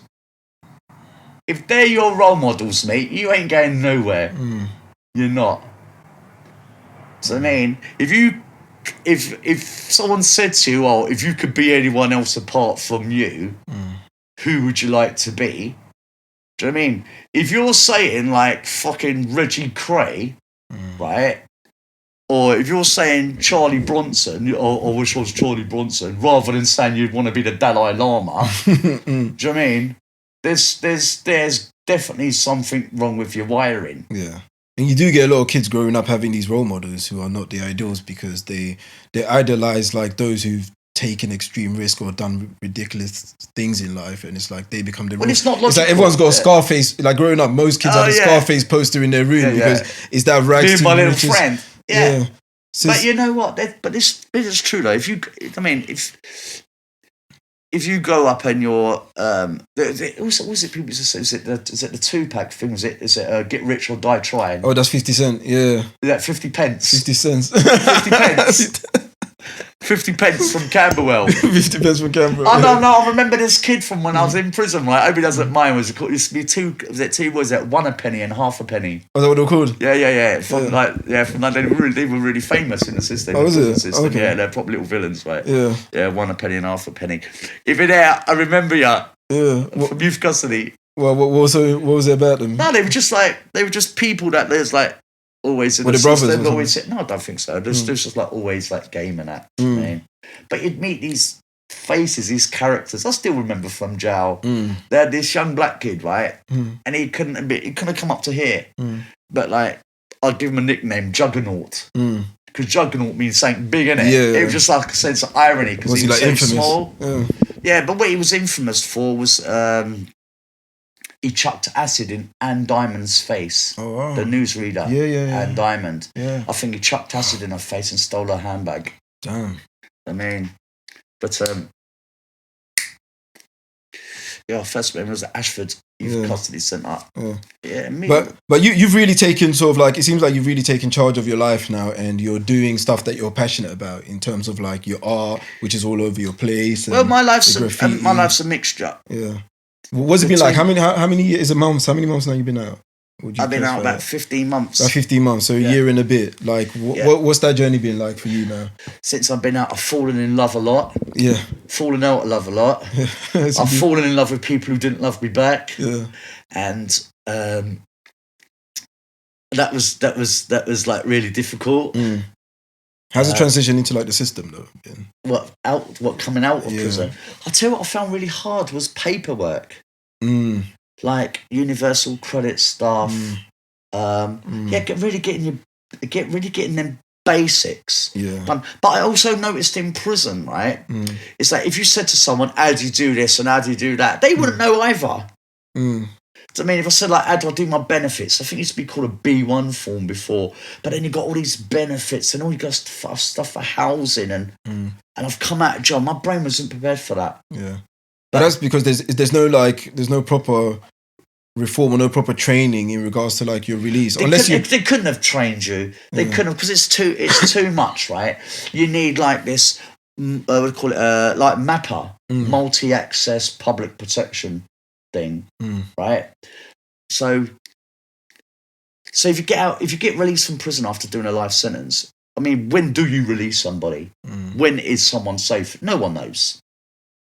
I mean, you can't prove that you're safe just as much as you can't prove that you're dangerous. Do you know what I mean? Only by act. But if you haven't committed an act, if you haven't done an act, who knows? They don't know. They don't even know what you tell them. I mean, now I know some evil people.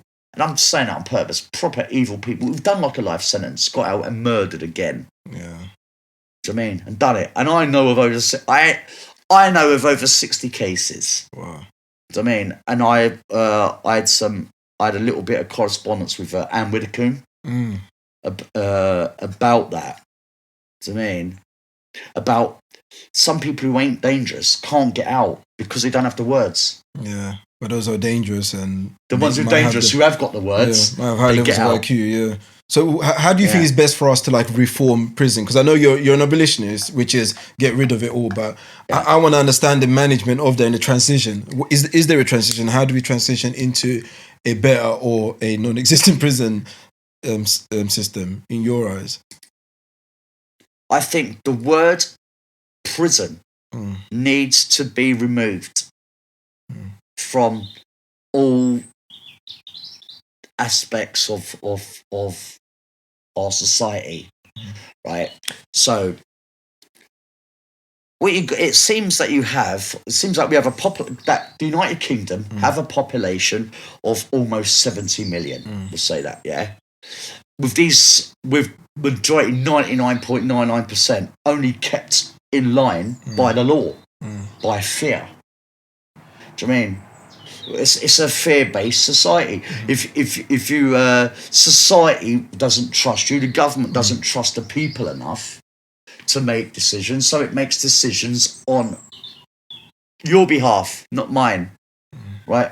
It makes decisions on our behalf.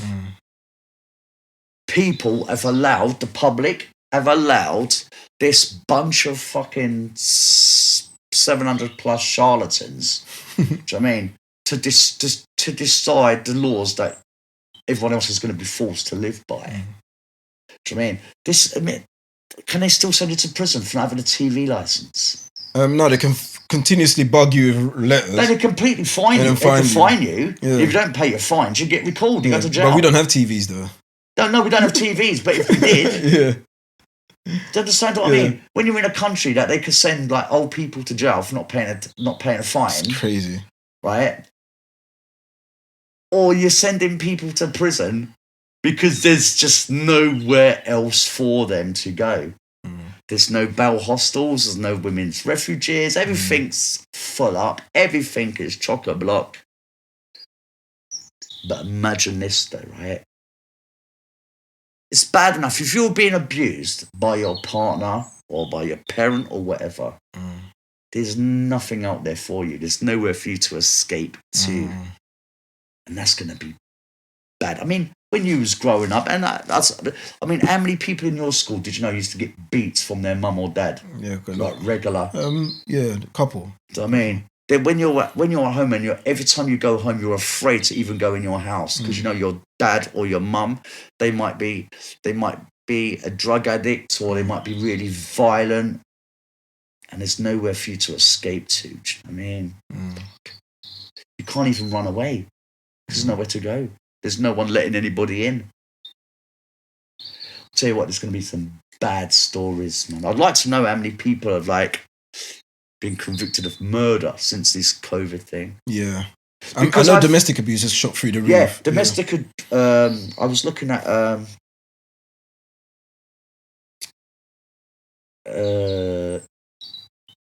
say my partner, one of my partners. She works at this organisation called Workers' Liberty, a left wing socialist organisation, and we were looking at statistics for this piece she wanted to write for them, and they were saying domestic abuse has gone up and that, but theft and burglary have gone down. But by at least a quarter. But during the first 2 months of was it March and April of last year, burglaries and theft went down by 25%. Because everyone's at home. Yeah, because everyone's at home, isn't it? Yeah. But the acts of domestic violence and just shot out of the roof. Yeah. But imagine if you're at home and you're being abused by your dad or mum or these family paedophile rings, because they're still around. Yeah, of course. Yeah. Do you know what I mean?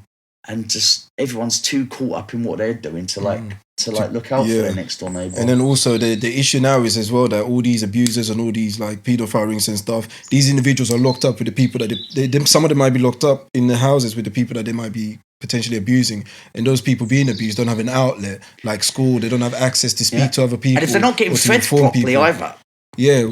I know kids, when we travelled, who said to me when they were growing up, the only food they had was their school dinner. They didn't have the school dinner. They didn't get fed. They had to go shopping. We had that recently with the Marcus Rashford story, and him trying to feed people and then having to do the job of the government and shame them into stepping up and doing something about it. So Marcus Rashford. He done a lot. The Prime Minister. I don't know if he's ready for that, but he's done a lot. But I'm very much interested in the whole reform process, because I'm trying to still get my head around what we can do best. I don't have the answers, and I'm still trying to figure out, because at the end of the day, there are people committing crimes that need to potentially be kept away, which they do, because there are people that are dangerous. We just have to accept that fact. But it's also preventative things that we can do that I'm also considering, offering. But Francis, listen, my friend, right? It's not brain surgery. Do you know what I mean? On the whole, treat people like shit. They'll turn into bad people. They'll do bad shit. So this is grassroots. This is grassroots school stuff. This is stuff where parents, especially fathers. I'm not just digging out men in particular, because I know many women who treat their kids like shit. But I know a lot of women who bring up kids on their own. And their father, as soon as it's pretty much as soon as they've come, they're out the fucking door, and the woman's on their own. The fact is, regardless of the circumstances, if you bring a child into this world, you're at least 50% responsible for that child. Yeah, of course, yeah. It's a two-part system. Yeah. And I've heard people say, I didn't want a child and they tricked me, or they put a hole in the condom. I've heard all the stories. We're adults. We've heard all this stuff, right? People do bad shit, but the thing is, if someone brings a kid into the world, you do need to have a responsible pair of. You need worthwhile parents. Yeah, you need. Yeah, I think where society can help is that by when we talk about society in regards to governments and stuff like that. I don't just mean a male parent. Yeah, but I'm talking in terms of how society can help the foundations of a home is by having systems whereby people can work, people can find purpose and make ends meet to feed their kids and to feel worthwhile within the system. Because when they don't, that's when we get these issues of abuse and stuff like that. So there's loads of things going on: mental health, economics. Yeah, but if on a level, right? If we say, right, that that the government, right? The government is always giving out messages all the time, right? And I think it needs to give a message out, not just giving out a message by what the government says, but also by what it does. Yeah, action speaks louder than words. Yeah, so you can say, well, if it's wrong for a young kid out on the, if it's wrong for a kid in, say, I don't know, one of my favourite places like New Cross, right, or Mile End or somewhere, right? East side, yeah. Yeah, I like up that side because I love the graffiti up there. That's what I mean. I love the graffiti, and I love the River Lee. But if you say to people, right, as a government, that revenge and this kind of like unbridled like violence and vengeance and that, you need the government to be the role model. Not like Britain, every 5 minutes it wants to jump into a fucking conflict in someone else's country. Do you know what I mean? And go and fuck about with their politics. I can't even sort out this country's politics. I want to go and fuck with other people's. Do you know what I mean? Or we want to go in and we want to go and invade somebody on the pretense that we're going to defend one section of a population from another. Do you know what I mean? And like, so it was like Saddam Hussein invading Kuwait. So we say we're going to go and defend Kuwait, but then we're going to go into Iraq eventually for the second. And look Gulf for weapons War. of mass destruction, which never appeared. On the basis of what was it, Hans Blix or something, right?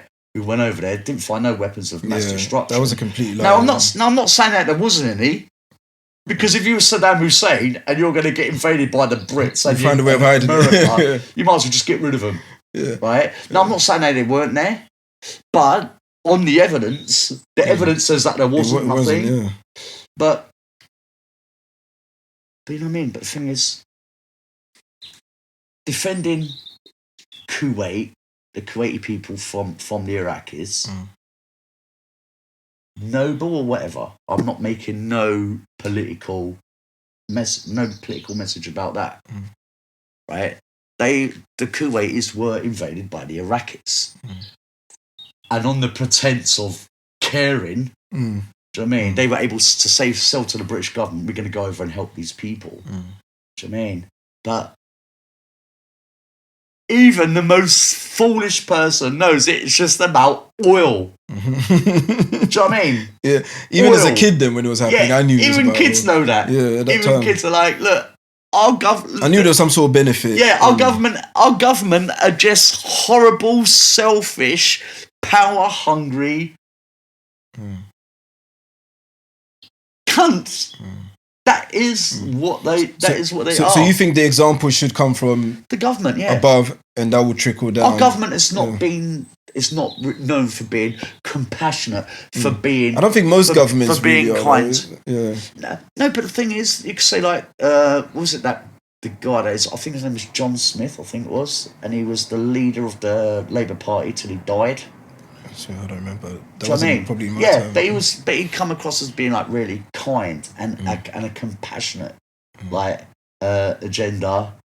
Some people say that about Jeremy Corbyn. He's so kind he won't even defend himself. Do you know what I mean?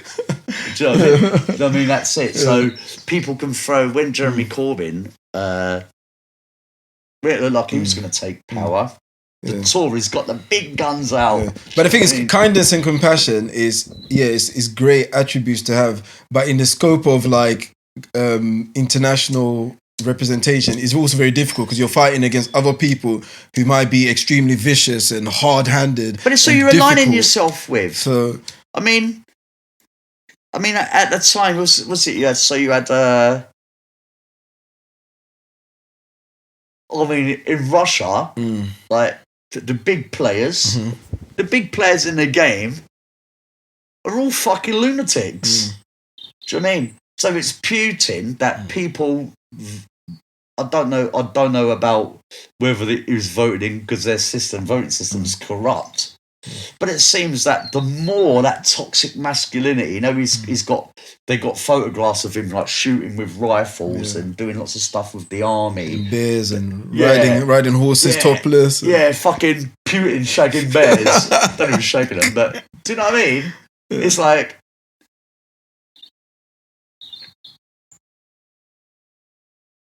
I don't know, this certain demographic are electing people who are fucking mental. But the thing is, you know, we, as people, we're brought up to respect the strong.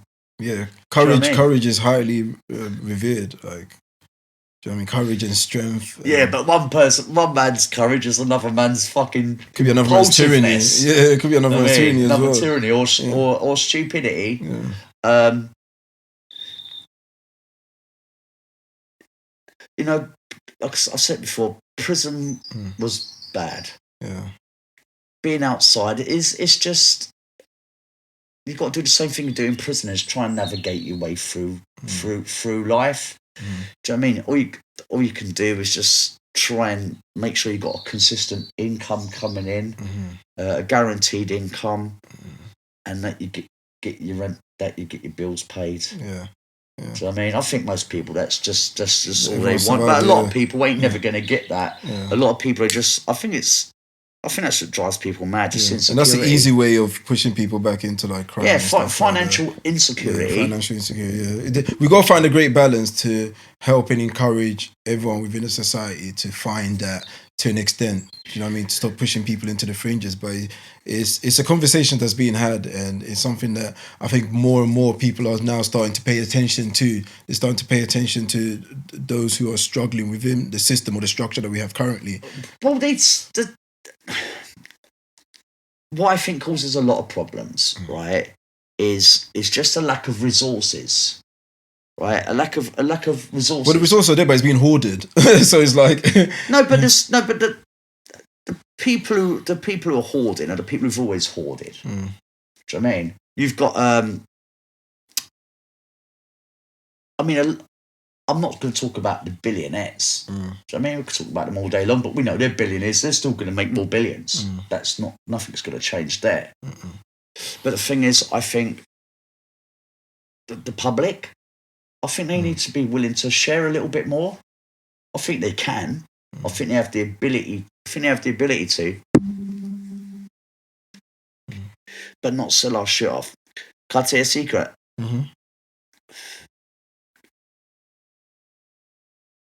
Within the NHS, right, I think one of the biggest issues at the moment that no one's talking about is the privatisation of laboratories. So, for example, if you had a growth on you, right, and you went to a hospital and had it removed, that growth has to go somewhere to be tested. Do you know what I mean? If you have, I'm not talking like forensic, like the police sending your stuff off for looking for DNA. But I'm talking just the laboratories that hospitals need, that they're being privatised. Know that? No one wants it.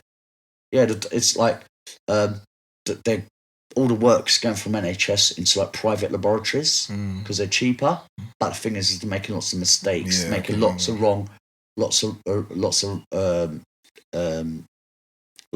false positives or false negatives.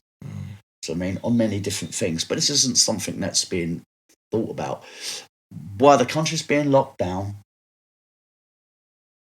our wildlife is still being ripped to pieces by JCBs and diggers. While we're being locked down, the government are using this lockdown as excuses to go around and raid people. A lot of people are being raided. Do you know what I mean? I know, someone just got a £200 fine because they were driving somewhere they were driving to a park to exercise. I heard that. Yeah. I mean, who gives the police? Who gave the police? They're in the wrong district. Yeah. Who gave the police them rules? Who gave the police them powers? Well, that's Pretty's field, isn't it? Do you know what I mean? Priti Patel, that fucking scumbag, man. How the fuck? How the fuck isn't? It's not just her. Do you know what I mean? It's not just like the Priti Patel and her hardcore right-wing agenda. It's not just her. It's like the cases of like fucking Keith Faz. Do you know what I mean? A scandal which would have destroyed these scandals which we've had. Do you know what I mean? In the last fucking 30 years. That 30 years ago, they would have had to leave power. Do you know what I mean? But now, was it Keith Faz? Was it snorting cocaine with two like Romanian sex workers? With two male like Romanian sex workers. Do you know what I mean? Doing coke and everything else. Keith Faz right in the middle of it. Do you know what I mean? And he's on select committees and everything. Yeah. And then all he does, he goes, it's because I'm gay. Because he's gay, like everyone's like, just read it off. It's fine, yeah. Do you know what I mean? Because he's gay and he'd hidden it a secret from everybody. Now, I like to have sex with sex workers and that, and snort coke and everything else, but it's because I'm gay, so it's not. Do you know what I mean? And I'm like, Keith Faz is like Keith Faz, Priti Patel, and that other fucking, is it Ian Duncan Smith? Ian Duncan Smith, right? Ian Duncan Smith, right? They should just call him Ian Teflon fucking Smith, because nothing sticks to that fucker. Do you know what I mean? If the government have got a situation that they need a fool guy, they'll put Ian Duncan Smith in there, right? Put him in charge. Everyone will slag him off, and he just goes straight off his back. Just rise. Do you know what I mean? Yeah. The government needs to set an example for people to follow, and it's not. There's no evidence that this government, like any other government, has cared about the poor, the vulnerable, the weak, and the people who need a little bit of help. Yeah. I mean, they haven't been a great example, and I think that plays a part in the way that people react to it. Because when the lockdown first happened, you had Cummings riding off 60 miles to drop off his kids and making excuses, and it almost seems as if there was one rule for them and another rule for us. And if or you do police. or the police, and if you do that, the public are going to react to it. They're going to react with their own. I was doing graffiti in Luton, allegedly. I was doing graffiti in Luton, allegedly, right? I was with two of my friends, right? Fret and Petter. Right? Fret and Petter, they're a couple that do graffiti, right? So I'm with them in Luton. And the police, none of the police had masks on. And the police came up to us outside Luton Town Hall. And my friend Petter, she dropped her line. She goes, "Is there anything I can do to help you, constable?" Right? She put her thing out there, right? Anyway, the police, they're like, we don't. I was standing on a plinth outside the town hall, and I was playing the violin because people was around. Because it's a bit of therapy for me as well, right? So I'm playing the violin. The police say, like, if you play the violin, you got to move around a bit.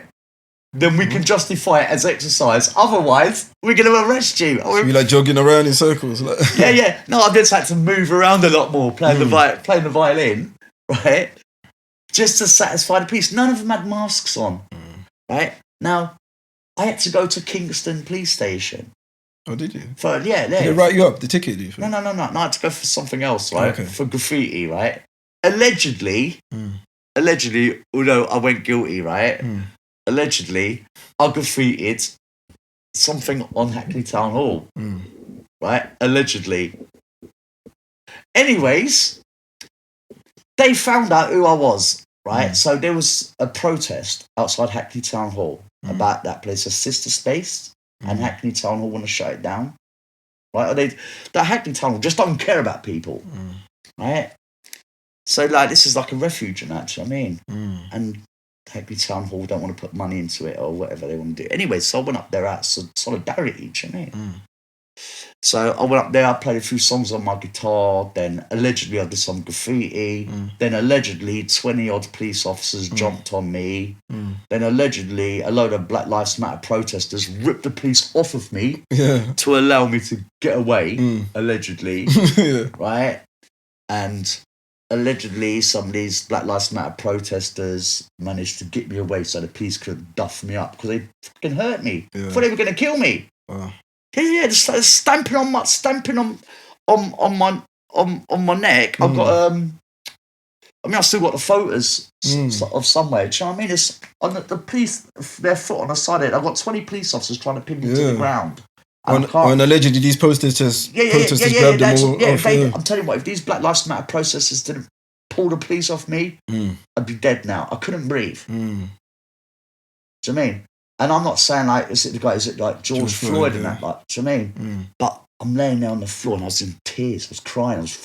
I was really scared. Do you know what I mean? I was really scared. Anyway, I managed to get away. Right? I managed to get away from there. And then they had all these Black Lives Matter activists and Sister Space activists. A lot of them they sat down in the street, and one of the women said, what we did was necessary to save that woman. Allegedly. About me. Allegedly. No, but I didn't get away. Okay. I mean, it's not that. And I mean, I've already got fined. I got fined. Okay. But anyway, when I got away, the police found me by CCTV cameras. They tracked you. Yeah. So if you think that the police can't track you they for a CCTV camera, you don't know shit. Because I'm telling you, right, they followed me on a camera, right? Although they had my ID. Once they contacted me, they contacted my probation officer.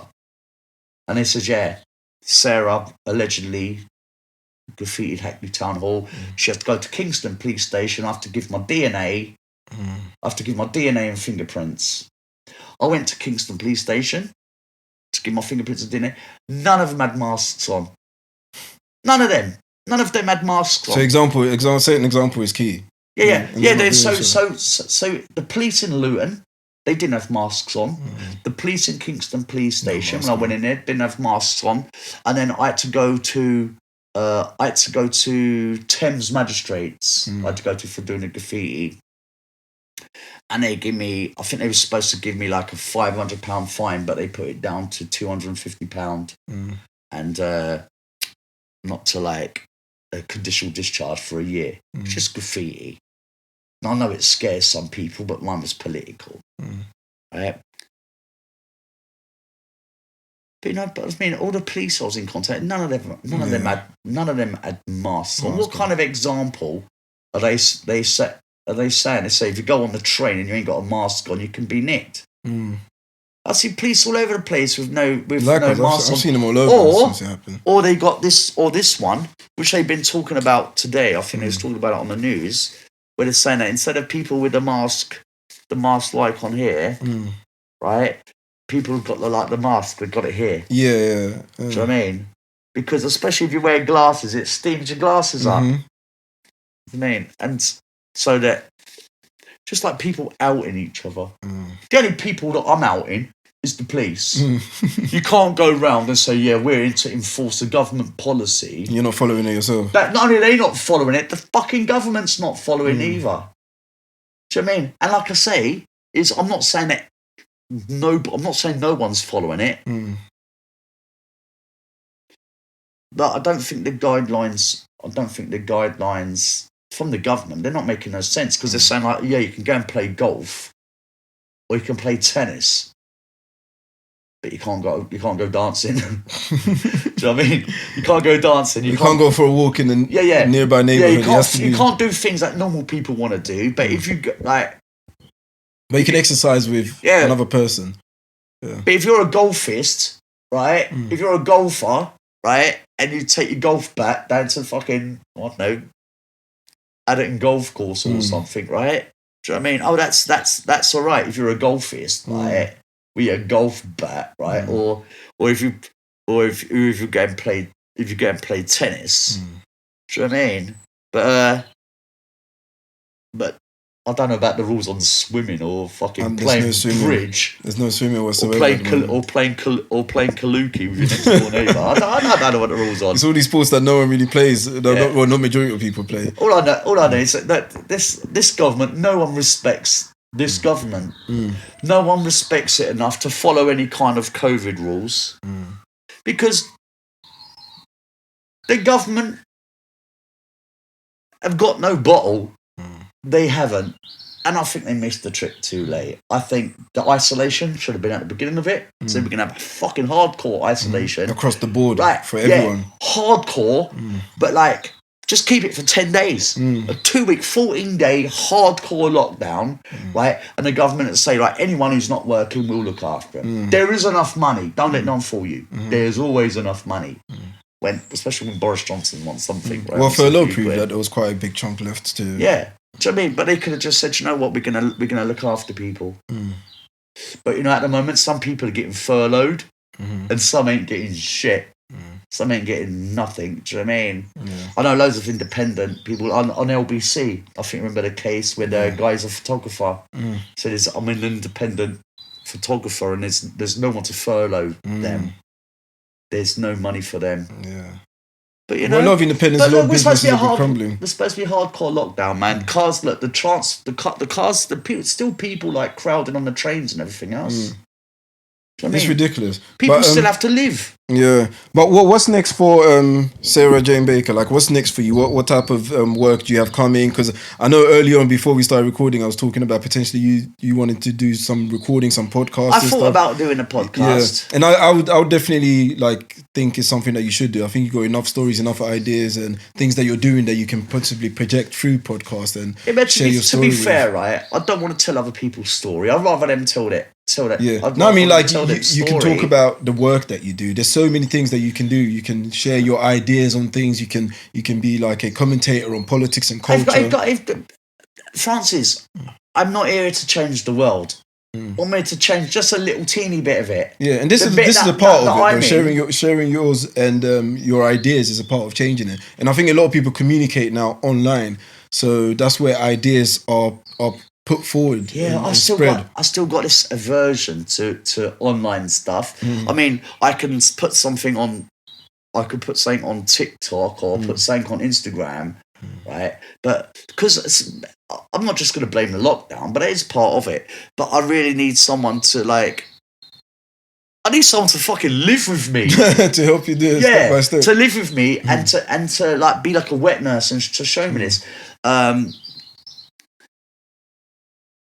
mean, because obviously in prison, I couldn't engage with social media. So you're just learning the game. Yeah. I mean, of course, I can I could find my way onto I could get myself a film on fucking Pornhub, right? You know what I mean? Yeah. I can find pornography just like anybody. Priorities, isn't it? It's like anybody else. Priorities, and then setting up your accounts. But Pornhub actually banned Donald Trump as well now. I heard the rumors that they banned Donald Trump because he's banned from all Donald Trump. He's banned from who? Pornhub. Have banned what they say he was too big a wanker to go on their site. No, because obviously there's a social media purge on him right now. He's losing Twitter, Facebook, whatever. And apparently, I don't know how true it is, but there was a lot of rumors around Pornhub banning him as well from ever setting up an account. But that was quite funny. That was a funny bit of news that I read. I like to see his search history. Yeah. Fucking hell, I wouldn't want no one to see my search. Imagine Trump was searching up a whole bunch of Mexican porn. That would be a twist. Yeah. No, it's going to be so. What could be the most fucked up thing, right? The most fucked up thing that you reckon you could have searched for?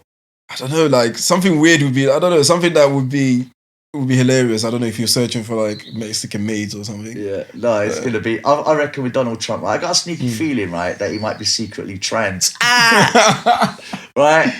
I reckon with Donald Trump, right, you can look on his search history. It's gonna be I don't know. It's gonna be like transgender midget sex. Transgender midgets, right, and or people of short stature, right? So they're gonna be trans small people, right? And so are they gonna be fucking or getting fucked, right? Getting fucked by the government? They're gonna be furiously masturbating because they didn't get their benefits. That'd be hilarious. Yeah, Donald Trump, right? When he gets his wages through, right? When he gets his tax returns through, that's what he does. He just goes on and just knocks one out. You know what I mean? How many millions of taxes have I managed to get away with this month? That's a lot. But that's a criminal. Yeah. I mean, I'm not gonna say Donald Trump's good. The thing is with Donald Trump, you know what you get. at least I can say that for Donald Trump, right?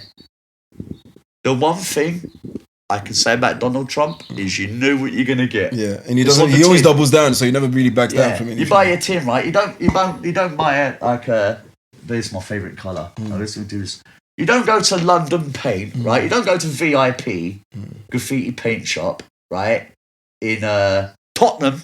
Get out of Tottenham, right? Right? Yeah, I was in Tottenham, right? You don't go there and buy the tin of chrome paint from Big Billy Boy, right? A VIP graffiti paint representing London, right? You go there and it's, you know what it is. This hasn't got a donut on actually. This is straight onto the metal tin. But you see these donuts here, the plastic bit. Oh, okay. Yeah. Tells you the colour. Oh, yeah. Right. You go there. You know what you're gonna get. Billy, Big Boy Billy and his beautiful wife. They're not going to disappoint when you go there to get a crime. You get a crime, right? You know what you're going to get. The thing is, with Boris Johnson, people knew what they were going to get. They knew it, and they openly voted for him. This is all them fire stations that got shut down up by Grenfell. Yeah. I mean, water cannons and shit like that. The water cannons. You know what I mean? That they were no good. You know what I mean? It's crazy. Everyone knows that Boris Johnson is I'll tell you what it is. He's a twit. That's it. He's a twit. That's the worst thing I can say about him. If there's anybody that I would slag off, I would slag off the British public who fucking voted for him. This guy's a donut. And I think it's becoming very clear to everyone now. Yeah, but I don't know why it's becoming clear to him now. But he's got no strategy for COVID, right? Because he's not got the bottle. He ain't got no bottle. Boris Johnson is not a leader. Boris Johnson has never been a leader. The only thing that would determine it'll be that twat Cummins. I'll tell you what, I reckon Jacob Rees-Mogg is more of a leader than fucking He seems more of a decisive person and he sticks by what he believes in. Yeah, but he's Jacob Rees-Mogg. Jacob Rees-Mogg is scum. He is. I think everybody pretty much knows that. And if you want to know about anything about Jacob Rees-Mogg, as I said, just go and read his dad's book, Sovereign Individual. You'll find out what a callous bunch of psychopaths the Tories are. They just want power for power's sake. They don't care about you. They don't care about me. And Francis, I hate to say it, mate, they don't give a fuck about you either. People still elected them. People elected them because they're funny, because they're entertaining, because they're weirdly amusing. Not because there's not 1 ounce of fucking intelligence in the fucking Tory party. There isn't, man. They don't want change.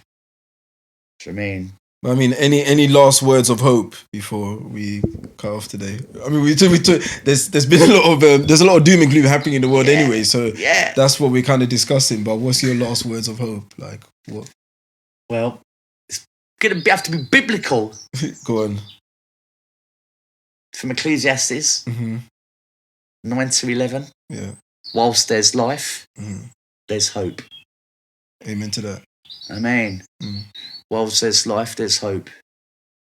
I mean, even a live dog is better off than a dead lion. Dead lion, yeah. Do you know what I mean? Because you might be a dog, but your circumstances can change. Do you know what I mean? If you're dead, doesn't matter if you're a lion or a king. If you're dead, you ain't nothing. Do you know what I mean?